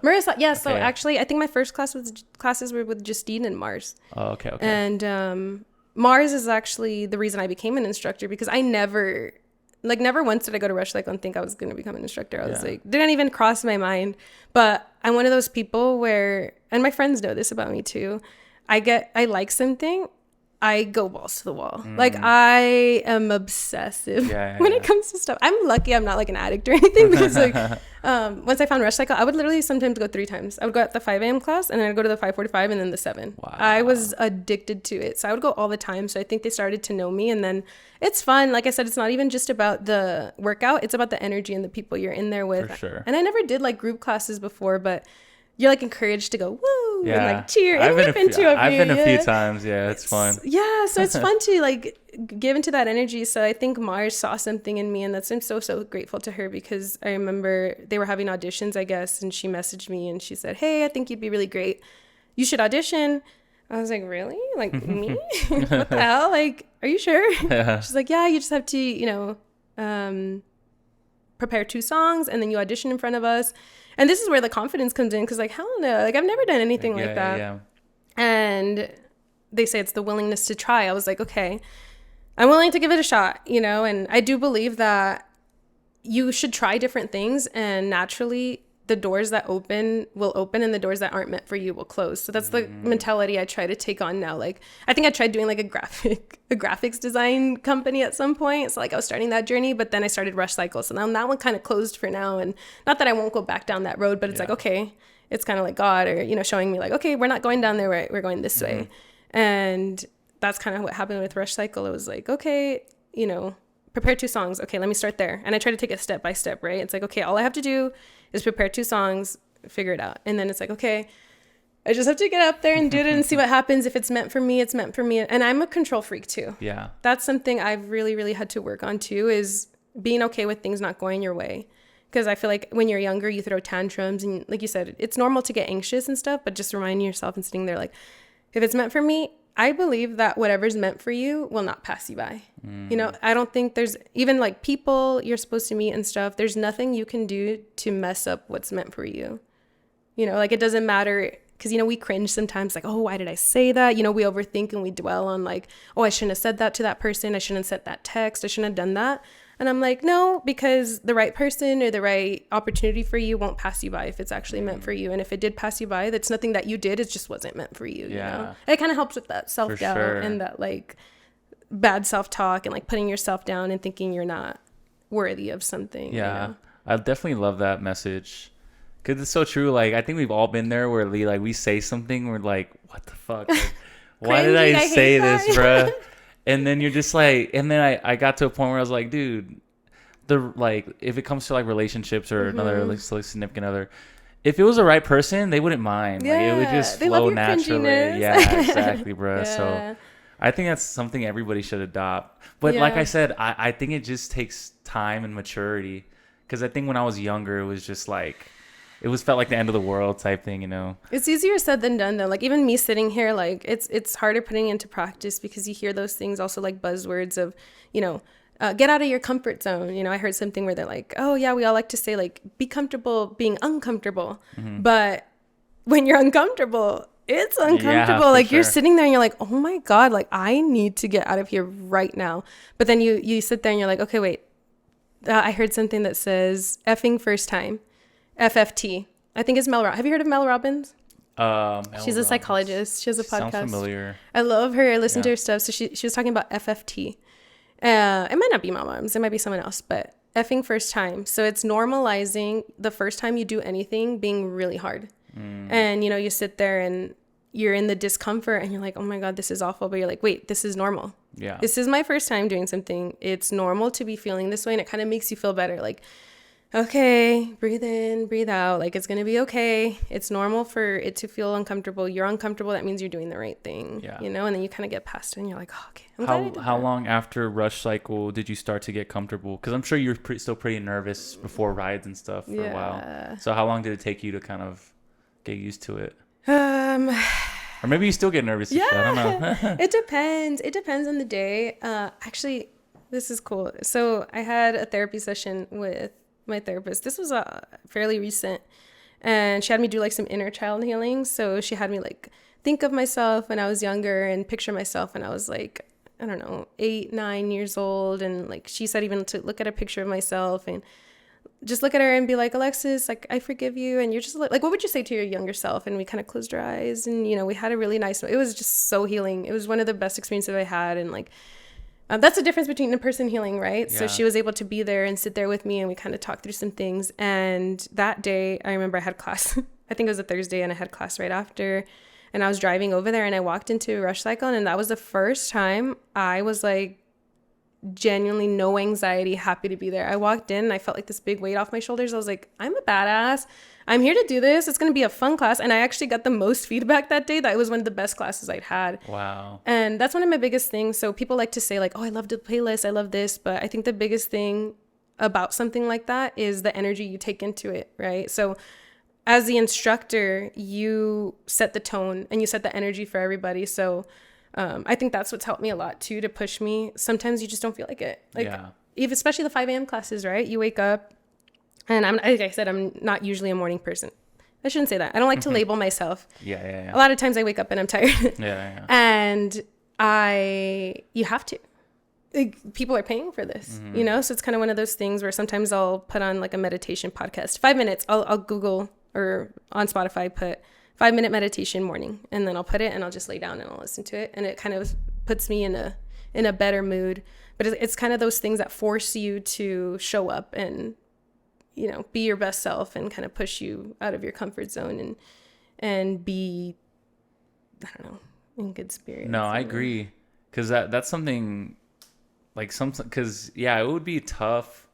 Not tough. I'm sure you get used to it over a while, but having that energy every single time you go, I'm sure is like not the easiest. Yeah. But it definitely teaches you like, I guess, resilience and consistency, you know, that you have to. I think it's also kind of like fake it till you make it, right? It kind of puts that into practice, because sometimes, you know, I've had bad days. We all have bad days, and I'll be having a bad day going into rush, and then I have to teach a class, so I'll sit in the changing room, and then I'll do some breath work. Like I said, I'll put on some podcasts, and I'll just be like, and then I kind of just like release it all. And then once the class is started, and I try to say this before every class, I'm like, you know what? This room is a safe space. We leave all that negative energy out there, or we take it out on this bike, and then we walk out of here like feeling better. And then every time, I can say every single time that I'm like faking it till I make it, I start feeling better. Yeah. You know, so it's kind of putting into that practice of where, as long as you know, try to not stay in that rut, you know, if instead of, I mean, it's easier said than done, but you know, when you're feeling down, it's kind of pushing yourself to do something about it instead of letting it eat you alive, you know? So why didn't you like feel like yourself, you think you were just like trying to, does it go back to the people pleasing and like just trying to fit in, or like how do you I think I always had an issue with needing validation, and I think it stems from childhood, right? So like I said, I don't blame anything. I think my mom and my dad and everybody in my life did the best that they could with, you know, it's the same thing, giving grace to yourself, giving grace to others. I think I've gotten to a point where I've forgiven whoever for, you know, what's happened in my past. You can only use that as an excuse for so long. But I'm dealing with the effects of that growing up and decisions I've made also. So I think I realized I always seeked validation from others. So I would put what they think of me before decisions that I made for myself. It's kind of like when your friends invite you out, and I would just say yes to everything, right? So anytime anybody needed something, they'd be like, yes, even when I didn't want to. And it kind of shaped me into somebody I didn't know. Like I said, I carried a lot of guilt and got into a super religious pattern where I would make myself guilty for anything I do. I'd drink and I'd be like, oh my God, I'm such a sinner. Or I would just be really hard on myself, and I don't think I was comfortable being who I didn't know what I wanted, and I didn't know who I was, and I didn't know what I stood for. Like, you would ask me, what are your values? And now I'm starting to build that. I'm okay, what are my values? Like, I value honesty. I value somebody who, you know, is respectful to others. And now I'm starting to learn what I want. And I think I was kind of just free flowing in life, and whoever, like, I came into contact with, I would kind of try to read them and know what they wanted and be the version of me that they wanted me to be versus, because that's what I've heard. Being authentic and being genuine to yourself is one of the hardest things to do, because you have to be okay with people not liking you. You have to be okay, like I said, with disappointing people. And it's hard. No one likes to be disappointed, and no one likes to hear ugly things about themselves, you know, but I just guess I didn't know who I was, so anybody's opinion would affect me so bad. Like if someone could give me 20 compliments and I would be like, oh, like they're lying. But then somebody would tell me one mean thing and I would carry that for months, you know, and I would just think about it over and over again. And I think it was shifting that perspective. And now I'm in a better place within this last year where I'm like, someone says something about me, I was like, I know that's not true. Yeah. I know who I am, and you know what? That's a projection of what they think of themselves or something that's going on within themselves. But like you said, I think it just takes time and going through different things. And that's why I'm not bitter about the experiences that I've had or the adversity I've had to go through, because it's made me the person that I am today. And I kind of learned those lessons early on, I feel. Yeah. Earlier than some people. Do you feel like a lot of people experience that? Experience what?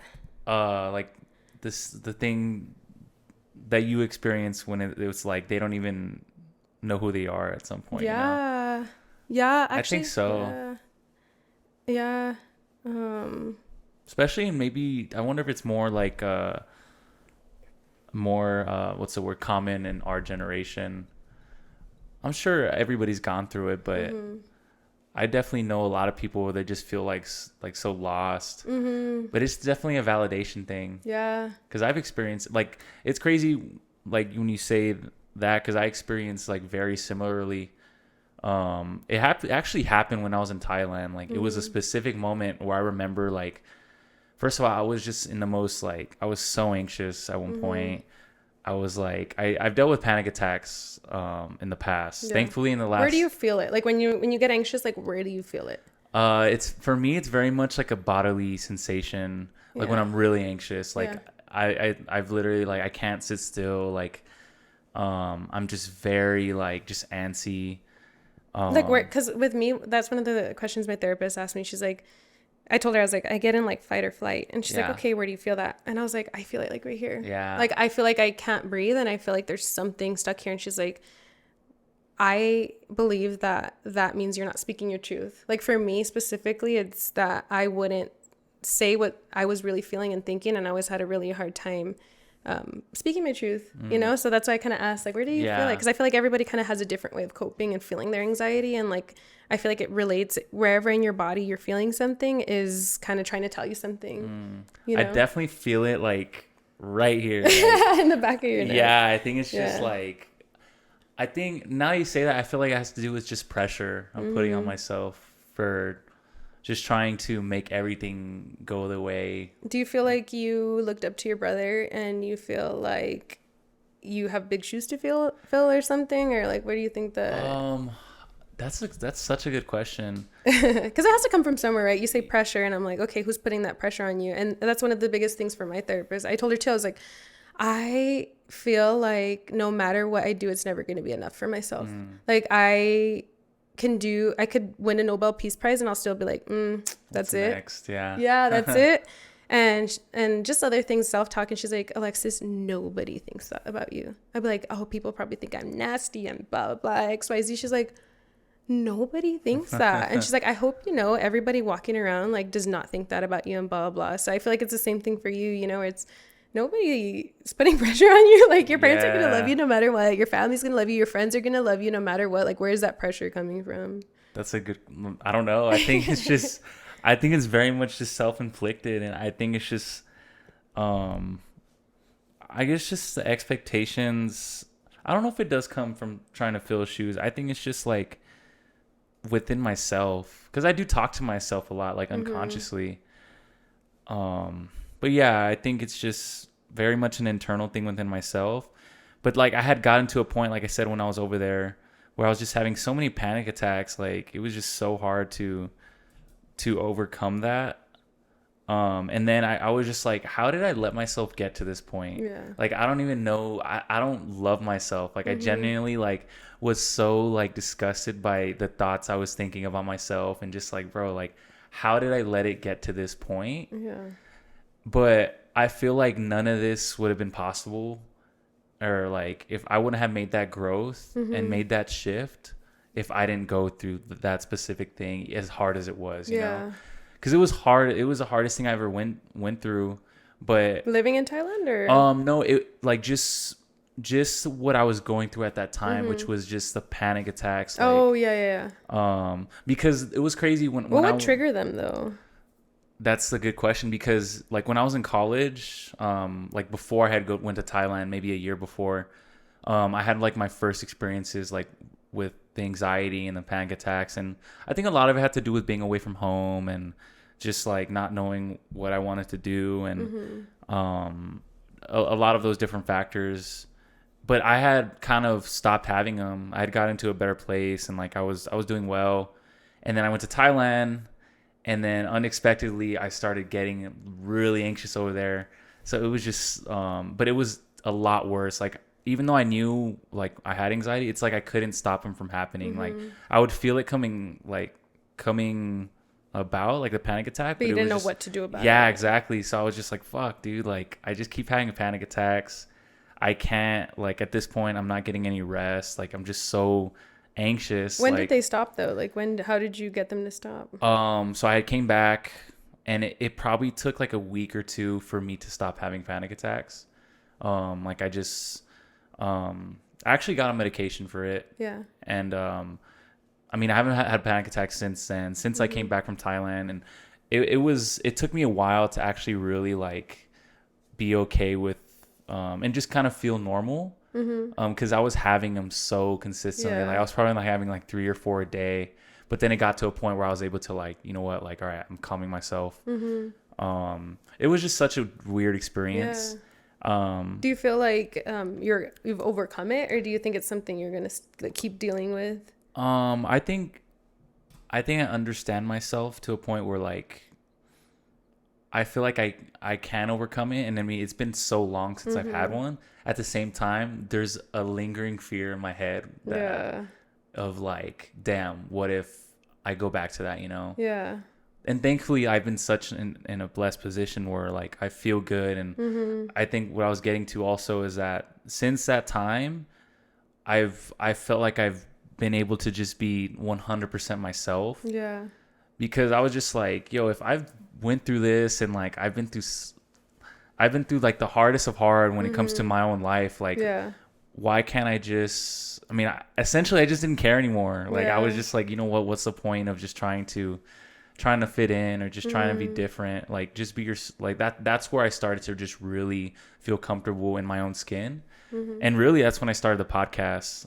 That's usually how things start, is kind of reaching that point, and then I feel like things start going so well for you, because it seems like this podcast is doing like really good, you know, like you're you know what, I want to say you could tell, and that's my thing about people in general, genuine thing, like you could see the genuinity in it, you know, like you could see the genuineness in when people are doing something, and I think that also comes with age. So that's what I talk about, the right people that you're attracting, you know. So like they say, you wouldn't take financial advice from someone who's broke. You wouldn't take relationship advice from someone who just got divorced, you know. So it's kind of one of those things where as you get older, you start seeing kind of those flags, because you've recognized them in yourself, right? So you've seen your bad behavior, and you're like, I know when I act like that, it's because this is what I'm going through. And it kind of helps you see that in other people and reflect it, and then kind of either help them or be more understanding, but then realize that if that person has an opinion of me, why do I care? Yeah. You know, sure. And I'm sorry that you went through that though, that like panic. I had one panic attack one time. Yeah. I remember, I think it was after exams. I literally went to the hospital because I thought I was going to have a heart attack. So I paid like $1,200. Yeah. They gave me a Xanax, and they sent me out. Yeah, I've been through the hospital multiple times, and it's crazy. That's a pattern with a lot of people, dude. And that's not the thing. Also, I think I love this whole most vulnerable player, because it's true. I think especially among men, it's hard to be vulnerable, and they don't like to talk about things like this. But I think it helps more normalize it, because there's people out there listening, probably they're like, oh damn, like I thought it was just me, you know. And you kind of, I feel like maybe in that time you also felt ashamed of it a little bit, like 100%. You think we all like to think like that's why sometimes I tend to overshare, and my friends know this too. We're like, no, you know, we don't want to overshare.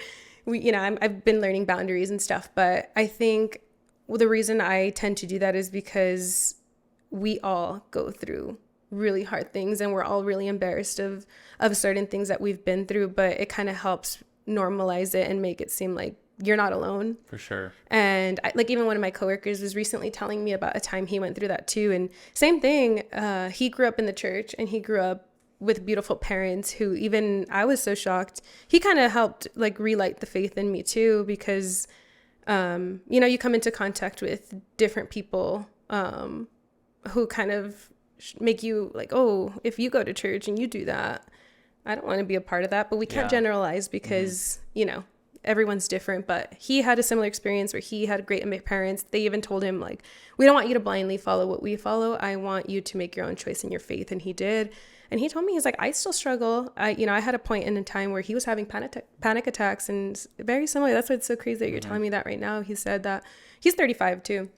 An awesome guy. And telling me that he was very embarrassed of that time when he was literally going to the hospital. He's like, it was bad. He's like, at work one time I called the ambulance and they picked me up at work, and there was nothing wrong with me. He's like, there's literally absolutely nothing wrong with me. He's like, I lived with so much shame with that for so long. And to me, it's funny because to me, him telling you that, I'm like, why are you ashamed of that? Yeah. You know, like there's nothing to be shameful about that. But we all have our own experiences and how we feel about things and stuff, you know? But I think because you can't see it. Like, you can't literally, like, I guess the word is, like, quantify, like, what is going on inside somebody's head. But if you were able to, if you allow people to see that of what's actually going on, you'll be like, oh, shit, like, I understand why he wanted to call the ambulance, you know? Yeah. Because it really feels like you're going to die or something, like.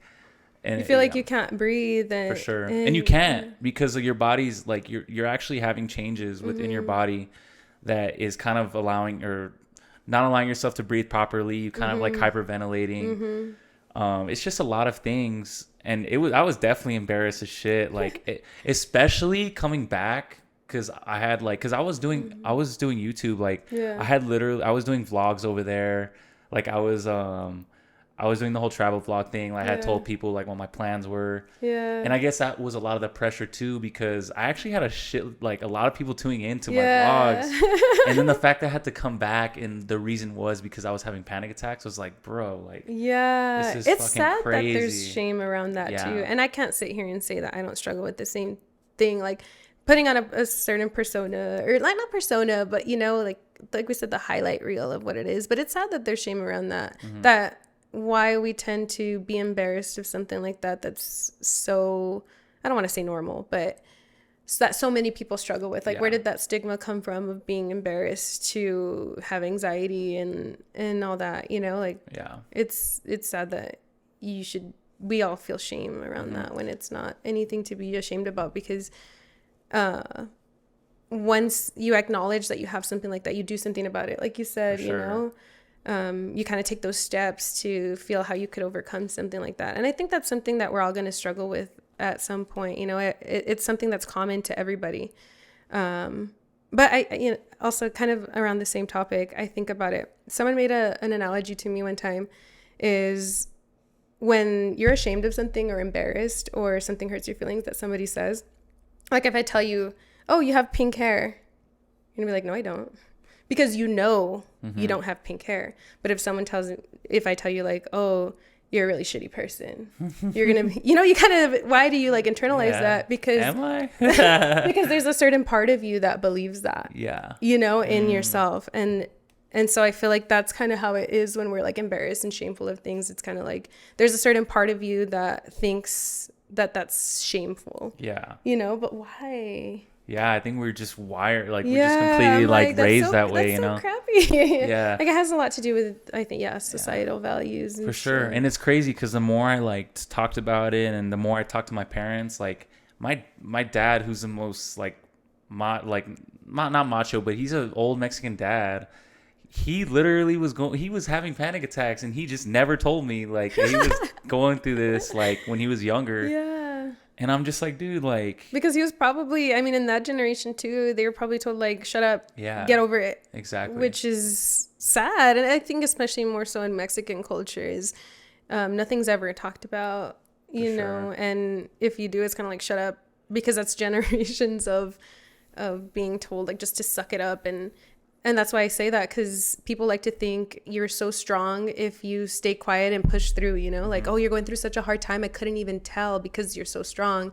Versus I think it's a lot harder to be honest about stuff like this and the struggles that you have. Like, I don't think it's necessarily strong to keep everything in, because they say holding all those feelings and emotions and not expressing them actually causes you to be sick. I've heard podcasts and stuff where people literally get like cancer and stuff, and it comes from holding all that negative energy and negative stress and everything that generally makes you sick. For sure. You know, I can see that. For sure. We're so lucky. Honestly, I'm so grateful to be living in an era. Like, even when you said mental health, I was like, hell yeah, because it's so important. It's so important, and it's sad to see other like older generations, but we're really lucky, honestly. Definitely.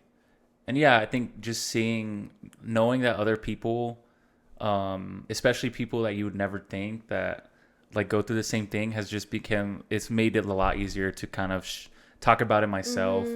And I think the fact that like people have been on here and shared some very vulnerable things, like it makes this a safe space too, where like they feel okay to do so, you know? Yeah. Especially because it's going on social media for everybody to see.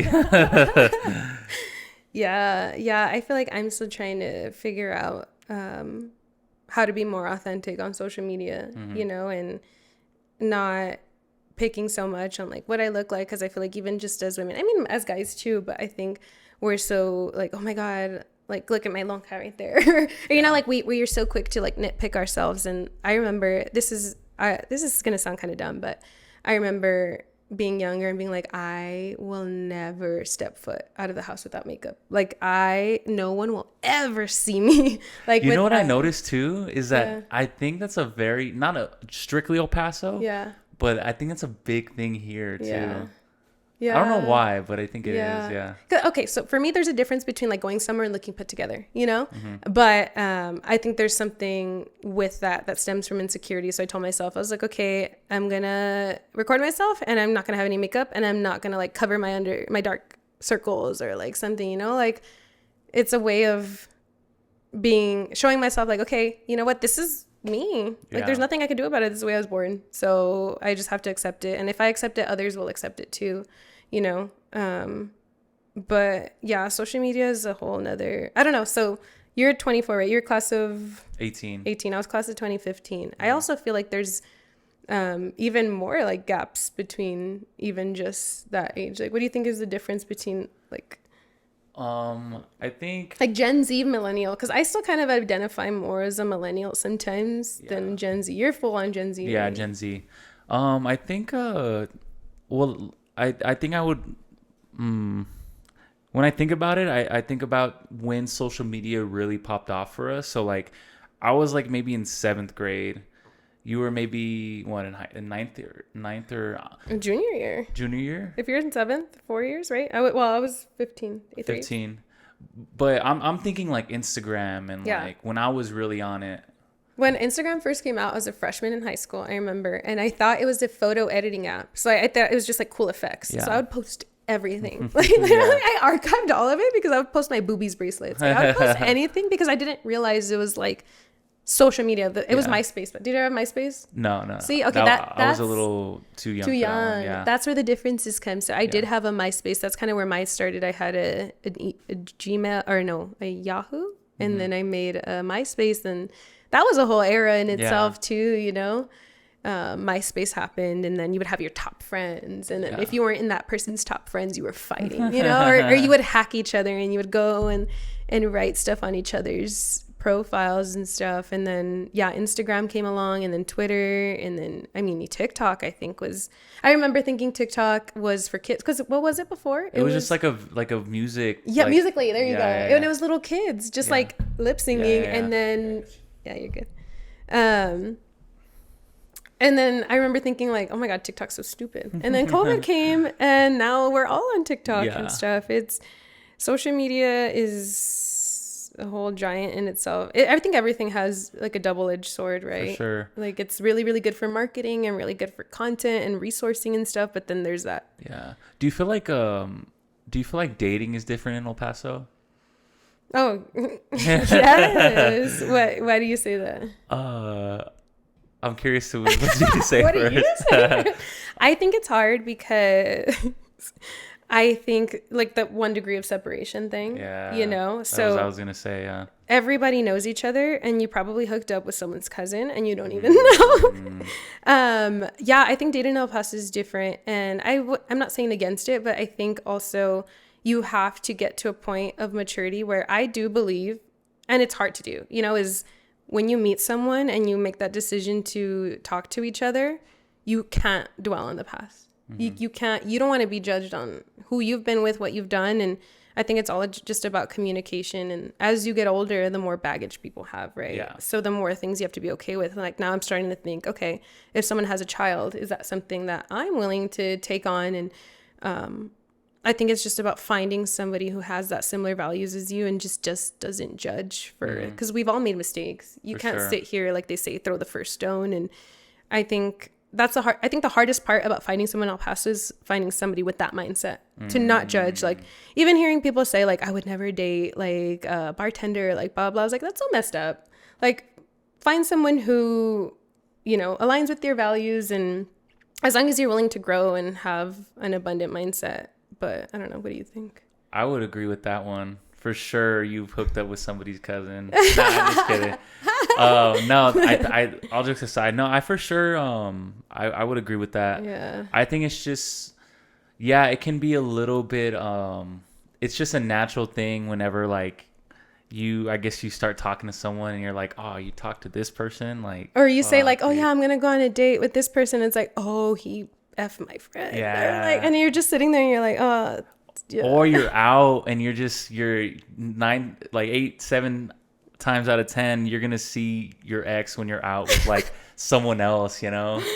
And it's just so toxic and just so, yeah. Because that's a thing. Like you can be out and like, you're going to probably see your ex, you know, especially if you're somewhere where a lot of people go. So it's very interesting. It is, you know what, a really different experience now that I think about it, because usually you date someone in a big city and you probably will never, but that's what's weird about El Paso. Like sometimes you'll go somewhere and you'll know somebody. Like most of the time I'll go to Walmart and then see someone, I'm like, oh my God, what are you doing here? But then there's other times where I go out to events and I'm like, damn, I don't know nobody here. Yeah. You know, that's what the beauty of it is. There's so many people. It's a big town, big city, small town feel. Yeah. Where I feel so connected, because double-edged sword, right? So you know so many people and you're gonna know, you know, someone who hooked up with someone, but then at the same time when you meet someone, it's so much easier to make connections because, you know, I think that's a good way for me to meet somebody, especially if like they come to Rush and make them feel comfortable. It's like, oh, who's your friend? You know, you feel more connected with somebody when you have something in common and some common friend. So I think that's why it's also word of mouth spreads really well here. So it's really good for that. And people are naturally more friendly because of that. You find out you're somebody's friend and you're like, oh, I like that person. So that means I'm going to like you. But then, like we said, but I think it's just about being more mature and having those difficult conversations. You know, it's hard. It's way easier said than done. But like if I'm going to date somebody and then let's say I did something in the past that I feel like might bother them, you know, when it's time, it's, you know, sit down and have a conversation and say, you know what, I did X, Y, and Z at the time. Do what you want with that information. But like I said, going back, the right person isn't going to be bothered by that. The right person for you isn't going to look at you and judge you. The right person for you, there's nothing you can do to make the person that's right for you run away. You know, so I have to keep reminding myself. That's a good mentality. That too. Yeah, it's hard. Yeah. So do you think you'll find like, do you want to be married? Do you want to be wife? Yeah. Yeah. Absolutely. Especially like you said, I've been in a lot of weddings. Yeah. So, dude, there's something about weddings when you go, you're just like, fuck, I really want to get married. Yeah, I know you're there, and then you it's sit like love there. is in the air, right? But you know, something else I've realized is a lot of my friends that are getting married have been together since high school. So they've been high school sweethearts, and I think there's something so different about that. There's two different sides to the coin, right? So they've been together for that long, and I talked to one of my best friends has been with her boyfriend. We lived together and everything, and I tell them, dude, you dated different people, because they met like junior, sophomore year of high school, and then now we're adults. You know, we were talking on the phone right now, and we were talking about insurance and, you know, vision insurance, and we get excited about credit, you know, my credit score, dude. And we're like, these are the things we get excited about now. But I tell her, like, you had an experience with the same person, but you dated and you had those experiences because... Is this Michael and... No, Mike and Tori. Yeah, they're amazing. No, I love them. It's my friend Janessa and Christian. Oh, okay. They've been together forever because we went to high school together and stuff. And they've just been through so much together, but they grew up together. Mm-hmm. And then I think for us, as we get older... it's not going to take that long to get married, right? So we're getting to that age where you kind of now know what you want. But if you're dating someone in high school, that like doesn't really count, you know, you're just a little kid. For sure. So I think that's a different dynamic too. So a lot of the people I know getting married have known each other for a really long time. Yeah. And I have one friend, Val, that's getting married, and they met like 2-3 years ago, and it's beautiful. But they got married or engaged within like a year or two of dating, which is a lot shorter. But when you know, you know. For sure. You know, so I think about that for us is as we, you know, especially because we start living on our own or we start buying houses, and, you know, you're going to move in with somebody. You're not going to buy an apartment. You're going to want to buy a house, but are you going to want to buy a house with somebody you're not married to? You know, like it's just all these things you have to start thinking about, and you're like, damn. You know? No, it's such a big thing. And I always think about like, is my wife here in El Paso? Like I'm always thinking like, I'm also curious about this. Do you believe in like dating around, like going on dates with different people when you're single? So one thing about me too that I also realized is I was in a relationship straight for 6 years. So not like straight, but I've always been, because I feel like high school doesn't really count. But since I was with someone for 2 years and we did long distance, and then we broke up for like a month, and then I started dating someone else a month later. Mm-hmm. Looking back now, I'm like, oh, that was so wrong. I believe you start off where you left off. You know, so all the issues and stuff that I gave myself no time to heal and grow, and I took those straight into the next relationship. I did not get to be alone. I did not get to process. I did not get to grow from what I had been through, and I kind of just continued that same relationship for 4 more years. So I was in a relationship for 6 years. Yeah. And that's a very pivotal time. I never really got to date because I was with the same person. And I never got to date around or do anything. So then once not that you regret it, but do you wish you could have maybe?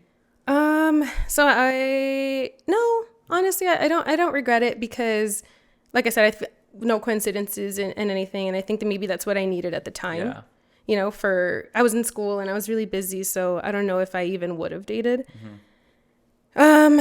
I do believe in dating around. I do believe you can talk to multiple people, but I think there gets to a certain point when you're with somebody that you kind of make that known, you know. I think as long as you're transparent and honest. So as long as you're saying like, hey, you know what? Well, I don't even think like that's weird, you know, to tell someone on a first date, you're like, hey, just so you know, I'm also still dating other people. You know? I think it's one of those things where I'm trying it. I'm not right now. That's another thing for you. What do you think? It's hard to date when you travel. Yeah, for sure. You go on a date with somebody and then you leave for 3 weeks, and then it's like, oh, well, I mean, you could kind of stay in contact, but then it's busy and there's just so that's where I'm struggling right now too, is even if I find someone, I'm gone so much that it's like, am I going to find someone? My friends keep telling me, maybe in Australia, you're going to find an Australian man. But I'm like, we're moving every 2 days. It's not enough time to get to know somebody, you know? Sure. I don't know. I think it just comes with like that whole idea, because I've thought about it a little bit. First of all, in El Paso, I do not think it's possible because like... What? Dating around? Yeah, you're going to be dating someone's friend at that point, bro. Like, I think about that. I'm like, choose wisely, because you date one guy, you lose 30 guys. No, for sure. Because they know everybody. Yeah. No, and but also I feel like it's a maturity thing, I think, like, because we're old enough to like understand, like, I mean, odds are like, I don't think everybody does it, but I think you should be okay with like knowing, understanding, like, okay, this person, maybe they might be talking to somebody else, but we can have that conversation when it comes. Yes, when it comes. And if you have, I think you can set your boundaries too. Like, I like you, so like if I personally, like, I don't feel okay about that. So if you still want to do that, then you can, but it's not gonna, like, it can't work out just because that's your boundary, you know? But also with that makes me think, so you have to stand your ground and you have to genuinely be putting it as a boundary, because I think sometimes people will say something like that. And I'm guilty of this from before, you know, kind of saying like, oh, well, you know, I'm setting a boundary, but then they don't stop, you know, and then you still keep talking to them, you know, and I feel like that's kind of how the toxicity and all that stuff starts. It's about, and that's something I've learned this past time. So I've been on like one date. Well, I've been on more dates, but a serious guy I was talking to, he's not even from here. Yeah. Hold on, let me go ahead. Battery. Oh, we were talking about that you've been on like one. You've only been on one date ever. No, I'm just kidding. I've only ever been on one date. And no, never recently. Recently. No, actually, it wasn't even recently. Oh, okay. I was like getting more serious in like October of 2023, actually. Okay. And I don't know. I don't even think he's not from El Paso or anything, so he doesn't know anybody. So me saying anything is not going to be like exposing him. But I met him. It's the first time I tried Hinge. So I've only been on one. Have you ever done dating apps? What do you think about I've been apps? on them, but I've never met anybody on No, there. you haven't. No. So some of my friends have some like Hinge success stories. Yeah. Actually, one of my friends just got engaged, and she and her man met on Hinge. That's fire. I've heard a lot of success stories, so I'm giving it a chance. Tinder, I'm not so sure. Hinge is the more wholesome one for sure. Hinge is. So I met this guy on Hinge, and then we went on a date, and I think it was going pretty well. Long story short, I think he told me he was divorced. He was in the military. Okay. And like I said, I like to experience things for my own. So I try not to get the stigma, you know, the stigma of like, you know, they're cheaters, whatever. I was like, no, I'm not going to I tried to stay open-minded. I was like, I'll still go. And I don't know. I just feel like he was lying to me. And then I asked him, I travel a lot, right? So he tells me his flight's canceled or whatever. And I have the American app. I checked and it looked like he, I don't know. Long story short, I feel like he was lying. And then I was like, okay, you know what? I'm going to practice what I've been preaching. That's one thing I do believe. I think you could read all the books. You could listen to all the podcasts. You could do all the healing work that you want. But it's not until you put that into practice that it's actually you're going to reap the benefits of what you learned. Yeah. So I feel like I spend a lot of time listening to dating podcasts and trying to figure out how to build myself up to be a better partner. But it's not until you actually start dating. So then I told myself, okay, I'm going to practice what I preach and I'm going to speak what I'm thinking. I'm like, you know what? I'm not comfortable with this. You told me this and I just feel like you're lying. And he got really upset and he walked out on me and I never heard from him again. Wow. And I think past me would have been like, oh my God, you know, dwelling on myself and thinking like, what did I do? What did I say? Why did he do that? Like he never liked me. It was only like 2 weeks, you know, but then once I kind of got over those first initial thoughts, I was like, no, I'm proud of myself because I spoke up and I didn't do anything wrong, because the right person for me would have just been like, okay, like you're tripping a little bit, but let me, how can I prove to you that, you know, I'm not lying? Exactly. And, you know, that was one of the first times where I was like, oh, I'm really proud of myself because I set that boundary and I stuck with it, versus being in the past, you know, setting a boundary and then pedaling back and being like, okay, no, maybe you're not lying, like, you know, and lying to myself and telling myself. And that goes to where you go back on your own word and you don't stick your own word to yourself, you know, like I wouldn't have been respecting myself had I continued in something like that when I knew I had to trust my gut. For sure. You know? Yeah. That's definitely a good example of that, for sure. Just sticking to your word. I think the most important thing I've realized, because I feel like I never had like a serious relationship. Really? Yeah, never. And I hadn't really started like really dating until like maybe a year and a half to 2 years ago. And I don't think it's any coincidence that it's like when I just finally started to feel more like comfortable with being myself, which is when I started like just being more out there, meeting more people. But I think I'm not going to say I've done everything right. And in fact, I think I'm still in the early stages of learning, because like just dating for sure, because I've realized so much about myself with dating. And Yeah, that's what's really cool is I feel like you learn a lot about yourself. They say people are mirrors, right? So talking to somebody can teach you a lot about what you think about yourself and stuff. For sure. Yeah, I think in the past like year, or year and a half, I've definitely learned a lot about myself just through dating. What's like the one thing you feel like you've learned, the best thing you've learned from dating? Best thing I've learned is that obviously honesty is humongous. Transparency It's hard though. is as much as, and it's more so because I don't like hurting people. But I feel like you save them so much time, and you save yourself time as well, if you're just honest. Yeah, it seems contradictory to do that because you think you're gonna be hurting their feelings, but I'd rather just be told straight up, even if it's gonna hurt my feelings in the moment. And that's one of the things I told myself too, even with friends, is not to be flaky, because I think I used to be one of those people who would say yes to plans, and I think we're all like that. I'm right? a huge flake, bro. No, you need to work on that. Yeah. Because that's what I would tell myself is like, you say yes, and then you kind of want to come up with an excuse. You know, my dog got sick or this. And I told myself, I was like, you know what? If I say yes to somebody, I'm going to go. And if I want to say no, I'm going to say no. I'm going to be honest. I'm not going to make them an excuse. And most people respect that. Like, you know what? Today I'm just not feeling well. Or like, I really just don't feel like going out today. Instead of trying to find an excuse of like, oh, you know what? Oh, my mom called me and like, blah, blah. It's like, no, it feels so much easier to make an excuse versus just being upfront and being like, you know what, sometimes I don't feel like talking today, I don't feel like going. Or I would tell my friends, I don't want to go out because I'm in a bad mood, and I'm gonna put you in a bad mood. And they'd be like, oh yeah, you're right, like I don't want you there anyways. I was like, I'll be a buzzkill if I go, you know. So I agree with you. I think honesty is really hard, but in the long run, it's one of those things where in the long run it's gonna benefit you. Like I even tell my friends, if I hurt their feelings, I hope they know I always have the best intentions, and I never have, if I say something to them, because I like to joke around and like to mess with people and stuff. So if I ever go too far, please let me know, because that helps me grow as a person, and that helps me know later on. And I kind of take offense to it if my friend gets upset with me and then doesn't tell me. Yeah. Because I'm so sad that I hurt you, you know, and give me the opportunity to apologize and kind of take accountability for, you know, what I said that hurt you, and just be honest. But it's really hard to be honest with your feelings. I think it takes a lot of like EQ, you know, there's IQ, there's EQ. For sure. Emotional, you know, intelligence.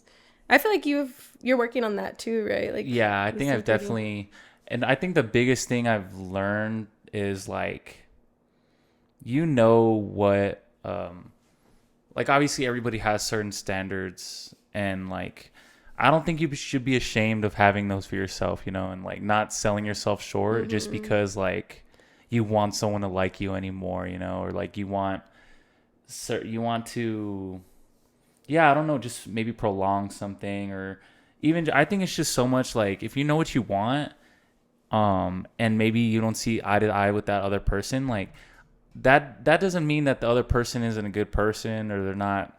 I think it has so much to do with compatibility and who's meant for you. Wait, so that reminds me, one of the best things I've heard, I don't even remember where it's from, but it's perfect in this scenario where, let's say with ice cream, right? So I like chocolate. What's your favorite ice cream? I like Rocky Road specifically. Okay, Rocky Road's fire.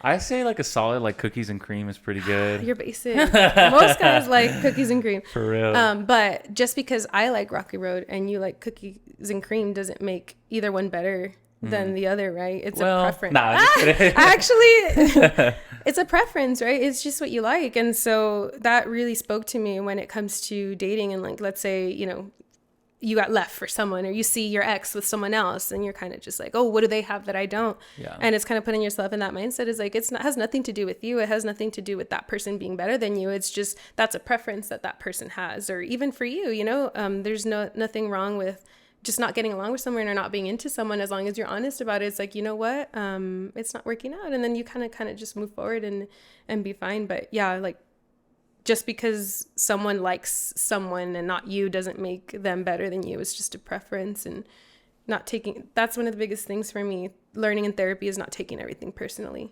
I think it's so easy for someone to say something, or like with my coworkers, we were talking about this a lot too, is, you know, you wake up and you're not having the best day, and it has nothing to do with that person, but you might make a snappy comment and you're like, or you're a little more quiet today. And I feel like I used to take other people's silence or, you know, off energy as personal, like, oh, they're mad at me. And that was always my biggest thing, is like, oh, why is that person mad at me? Or now I've gotten to the point where I'm like, okay, don't take it personally. It has nothing to do with you. The world doesn't revolve around you. That person's probably just having a bad day. And then being able to, if they're one of your friends, like, hey, are you okay? You know, you said X, Y, and Z, and it kind of hurt my feelings. Is everything okay? And then you kind of have that open communication. And I feel like the right people, your friends, will understand and reciprocate that energy and be like, no, I'm so sorry. Like, I've had one of my friends, Sam, she's a therapist, so it's really cool when we talk, and we never fight.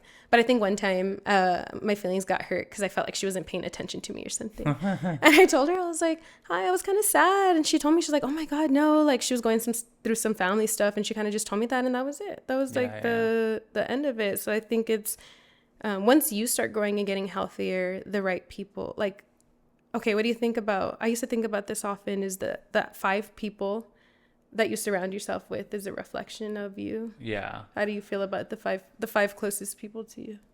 I would agree with that for sure. I mean, I think you naturally, I don't know, just from like experience, I think depending on like your energy or your intentions, you're going to attract certain people around you, you know? And you'll realize even better, like you'll have so much of a better judgment who you shouldn't have around you, you know? Because I tell, like, me and my best friend are so honest. And that's one thing I give my best friend a lot of credit for. Who's your best friend? James. James. Yeah. And he couldn't be here today, unfortunately. He's been, he went back to his old job and he's been like grinding. Oh, good for him. Yeah, exactly. But and that's cool that you're like understanding about it. Yeah, too, for right? sure. Yeah. Shout out James Curry. But Grind King. Yes, for sure. But because I try to, like, let's be honest, I feel like I can try to get everybody to like me, which is not the case. But I think that naturally makes me have more of like my blinders on when it comes to someone's intentions. But he is really good at like fishing reading out like people. Yeah, like this dude ain't it, bro. I'm just like, what do you mean? Like, oh my God, dude, that's me too. I think that's really good about having that balance, you know? And it's because I'm the same way. You kind of want to give everyone the benefit of the doubt. And I ask people that too. So you just answered my question. I say, are you the type of person who automatically trusts people and then waits until they mess you, like, F you over? Mm-hmm. Or are you the type of person who's kind of skeptical with everybody and then waits until those people earn your trust? Yeah. You know, and I feel there's pros and cons. Definitely the first, yeah. Me too. And, you know, and I think there's something beautiful about that balance too, right? Because you can do that checks and balances, you know, like, I met this person, what do you think? And then, you know, obviously good friends will tell you, like, this is my initial, and because sometimes first impressions are wrong, right? I can't say that every first impression I've had with somebody I've been good. So that's why it's always good to give the benefit of the doubt. But I think there's a strong balance in that, because I've been burned pretty bad by some people. You know, you kind of let them in and you're vulnerable, and then, you know, but at the end of the day, like we said, that's on them. Yeah. You know, and that's just because you're open and you're vulnerable and you're a good person, you did nothing wrong. Yeah, I agree. But still trying to be better at reading people, for sure. You know. And one thing, like, just back to what I've learned, because, and it's very vulnerable of me right now, and it's a very vulnerable conversation. But especially for guys, I think sex is a very, like, it's we should be more careful with how, I think everybody should. Yeah. But I think it's just a very I'm not gonna say sacred. I'm not like but I think it's I think we just toss it around too much, and I feel like it's just too, how do I say it? I just think we should be more careful of feelings when it comes to that, because getting that intimate is very, like, it's a very serious thing, whether we realize it or not. Yeah. So I just think I think I've learned that you should treat it more as like, okay, it's a very, like, that's a very serious thing, and you don't want to play with someone's emotions, especially when that's involved, you know? Yeah, that's actually something recently this might be a little controversial, but I really agree with what my therapist kind of laid it out for me. And she told me, whenever you so it's different for guys and girls, right? Just in general. But as a woman, what is sex, right? Sex is to procreate. Whenever you have sex, it's to make a baby. Like, you create life, which is something very special. And she told me, she's like, every time you sleep with someone or like let them in, you're saying, I am willing to carry on your legacy. I am willing to carry your child. Yeah. And she's like, think about the person that you're sleeping with, and are you willing to create another one of them and carry on their legacy? And I sat there, I was like, holy shit. Yeah. No. And ever since then, it really kind of changed my perspective. And I 100% agree with you. I think it's because people have different opinions on that, right? With everything, there's a lot of people who say, oh, it's just like nothing. At least for women, at least I've learned for myself, it isn't just nothing. Yeah. And that's something I've been going through within the last year, is trying to learn that process of, this is vulnerable for me too, but having grown up in a childhood, like I said, young parents, that's usually, it's statistically proven that you have young parents, especially teen parents, you are going to be a young parent. Yeah, being a young parent as well. So I'm so blessed that I could have gotten down the wrong path many, many times. So I'm just so happy to have, ended up where I'm at right now. But I wasn't really educated on sex growing up. Yeah.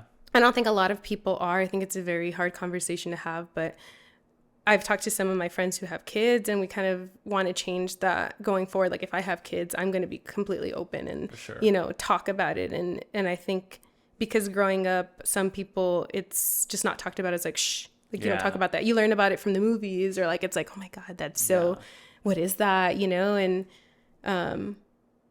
I think from things that I've done in the past, I think I carried a lot of guilt for that. Just like having sex early on, or like, and through this last year, I've been kind of undoing that and just feeling better. And like I said, whatever you've done in the past, just own it and just keep moving forward. And then from now on, it's like, I agree with you, 100% agree. Like, it's not something that you should just be throwing around lightly. And we all make mistakes too. And we, not to say it's not even a mistake per se. It's like, you're young, like, you're having fun in a way. It's like, there's temptation. There's like, you're going to be attracted to people. Like, it's a normal thing. But I just think, I especially in today's society, and especially being a dude, like, it's so different. Yeah. Sure. I think for guys, cause I mean, I'm in it. It's just like, if you, like, let's just say, like, the more bodies you have as a guy, like, that is seen in a circle, like, oh, like, that's like a badge of honor type thing, which is actually, it's not a good thing. Like, one thing we were having, like, that Eddie said, dude, this dude has so many gems. But he was all like, if you have, the more, like, let's just say bodies you have, or the more people you slept with, and you're not with any of them, that just goes to show you haven't made a connection with these many people. Like, just say 50, 60, 70, like, you haven't made a connection with 70 girls. Like, I think you should, like, you should reflect a little bit on that. And that's a huge thing. Like, I just thought about that. I was like, dude, that's so true. Like, I feel like that's much more of a bad reflection on yourself. The fact that, like, it's not something you haven't been able to really connect at all, because it's just, it's nothing to you at this point. And I think some of that stems from insecurities, or not being able to be vulnerable and not wanting that connection, kind of hiding by doing that, kind of just using sex as like a cover up to not have to have that emotional connection. Because I feel like, have you heard of attachment styles? Yeah, for sure. Yeah, like avoidant, anxious, and all that. So I think that leans more towards the avoidant attachment, to where you kind of just have sex and then forget about it. And then, like, once things start to get serious with somebody, you kind of just, like, detach because of different things that you've had growing up in your life. I think I'm anxious. If you were to say in dating, how would you feel? I tend to isolate myself Like if things start getting too serious, do you start getting like freaked out? Or For sure. I'm the opposite. So that's where I've had to. Is that avoidant? Mm-hmm, Okay, avoidant. yeah. And I'm then 100% that. so there's avoidant, anxious, and then there's secure. And so I read this book called Attached, and it kind of teaches you a lot about how you date in relationships and how you are. So for me, the anxious attachment is like when you're texting somebody and then they haven't texted you back in like 10 minutes and you start thinking about it like, oh my God, they haven't texted me back, you know? And it's, you're having those thoughts of like, oh my God. And then once they start pulling away, you kind of start wanting to do things to bring them back, you know? But so they call it the anxious avoidant trap. So where anxious people usually attract avoidant people, because avoidant people, I don't know. It's like this toxic cycle. And I think that happens for a lot of people is the avoidants are usually like super into it at the beginning and they, you know, they're like down to have the fun conversations, right? The lighthearted stuff. But then once it starts getting deeper and they start having to get vulnerable, they start getting scared and they start pulling back. So it's like that constant cat and mouse game with anxious avoidance. And then there's the secure people who don't do that. Are perfect. Yeah, they were raised lucky. Good. But you know, I've heard it's actually, there's more secure people than there are avoidant and anxious, surprisingly. So secure people are the ones like, for me, if I were to be anxious, you know, and it's kind of just speaking and voicing like, hey, you know, things feel a little off. Is everything okay? And then the secure person would probably respond like, oh yeah, sorry. I just was really busy at work today. I'm sorry. I didn't give you, you know, the attention that, you know, I usually do, versus an avoidant who would probably be like, I don't know what you're talking about. You know, like, well, what do you mean? Like, stop suffocating me. Oh, you know, you get it? It's like those different things. I feel attacked right now. Just kidding. Where are you coming from? Yeah. And then it's that, and then the, you know, it's like that back and forth. Yeah. So it's kind of. But can you be like both? Because I've been in situations where like I feel like they're not giving me the same energy, and like I feel like I really like them, and then like I'm like, you're the anxious one. Yeah. But then they're like, when it gets kind of like, when it's reverse roles, you know, like, I don't know, it's just weird. Yeah, no, I don't think from what I remember in the book, you're not always just isolated into one thing. Yeah, it's like in different situations, and it's just about being aware and then figuring out what to do about it, you know? And I think for me, I always seeked male validation specifically. And any guy who liked me, honestly, like I had such low self-esteem that any guy who showed interest in me, this is younger growing up, you know, I'd be like, oh my God, he likes me. I like him too. Just because he likes me, you know, and that's kind of where that self-esteem issues came from, where it's like, you know, guys who were not even worthy of anything, and not because of that, you know, the way they treated me.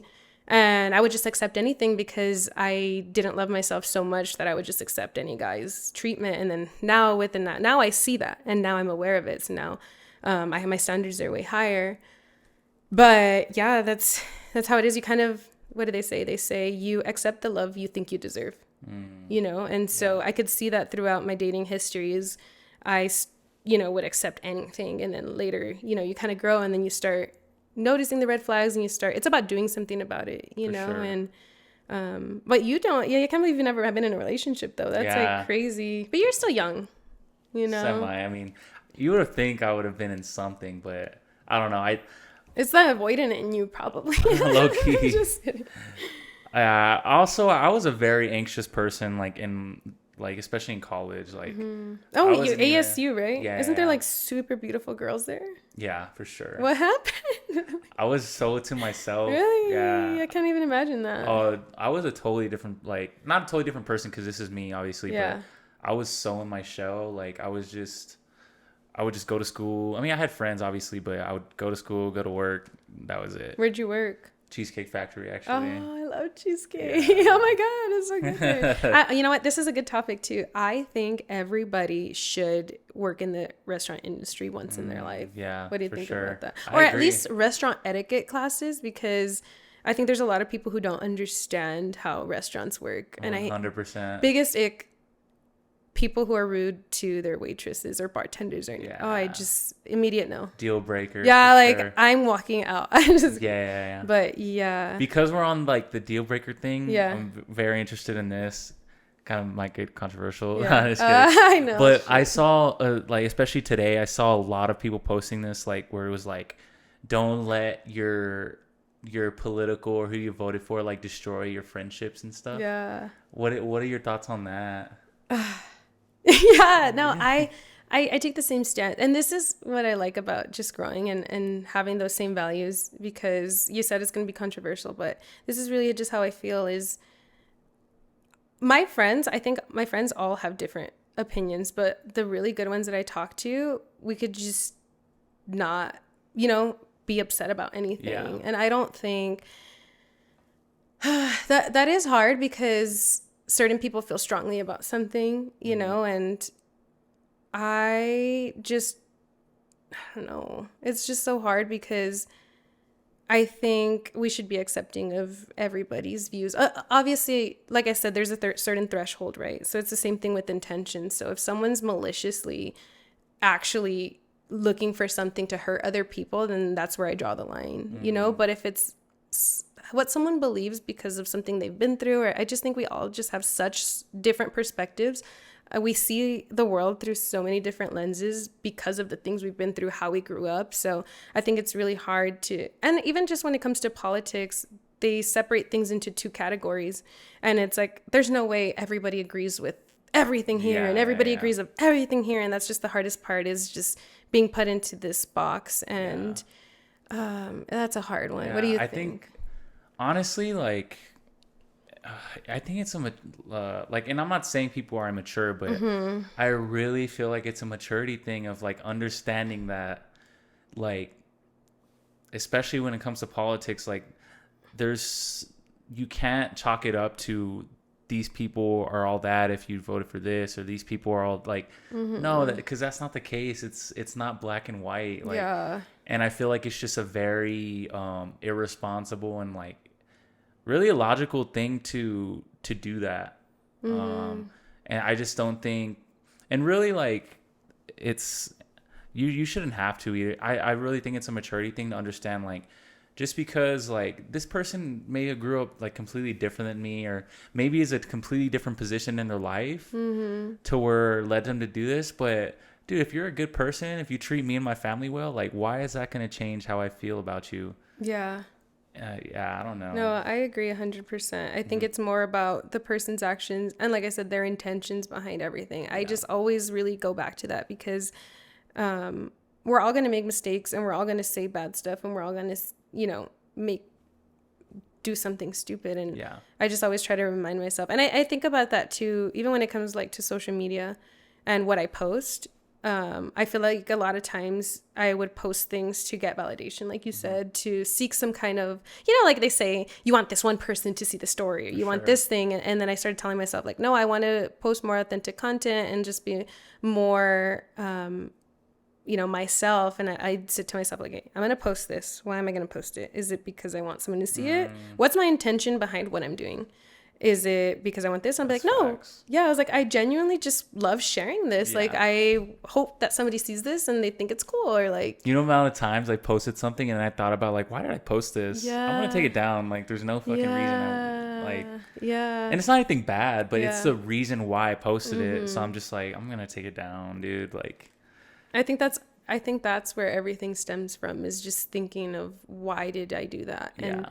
And why people say things, and that's that self-reflection that I feel like a lot of people don't do, and I find myself doing it too sometimes. And you ask somebody a question and they say, I don't know, and that's an easy answer, saying I don't know. But then, and once I catch myself saying I don't know, it's like, okay, well, how do I figure it out? And that's when you kind of start digging deep. And then sometimes it takes asking the right questions to get to the root of like what the issue is and stuff. For sure. It's hard. Yeah. Well, we have done over 2 hours. But it's been an amazing conversation for sure. Just for everybody, we've known each other for, I would say, like maybe a year, but I don't think we've ever. When did we meet? At the Run For It? I think the Run For It, maybe one of the first Run For It's, or I'm trying to think. The Run For It was small. Yeah. When we'd go, there's exactly. And it was even smaller from before that, but it was like one of those. Yeah, I think so.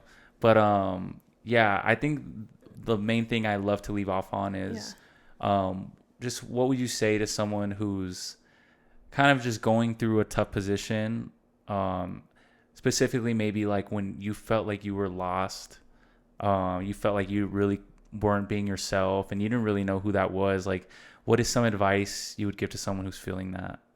right now? My advice to them would be to give yourself grace, first of all, and to sit with those feelings and allow yourself to feel those feelings, because a lot of the times I feel like we said it's easier to pick up your phone and just get distracted and kind of get lost and try to make yourself feel better with external things.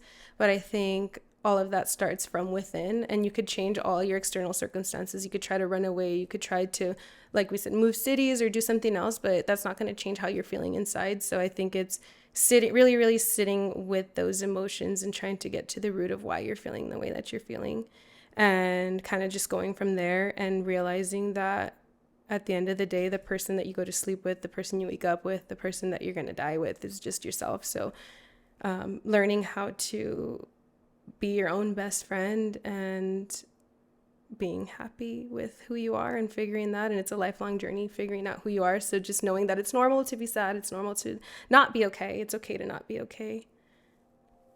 Amazing. Yeah. Mic drop. Done. No, that was amazing. Yeah. But yeah, that was episode 54 of The Most Vulnerable Player with Alexis Reyes. Yeah. With Alexis with Alexis Reyes. But thank you so much for making the time. I know you're super busy and you're about to go to Australia in like a day. So definitely safe travels on that one too. Yeah, we'll see you guys next time. Appreciate y'all.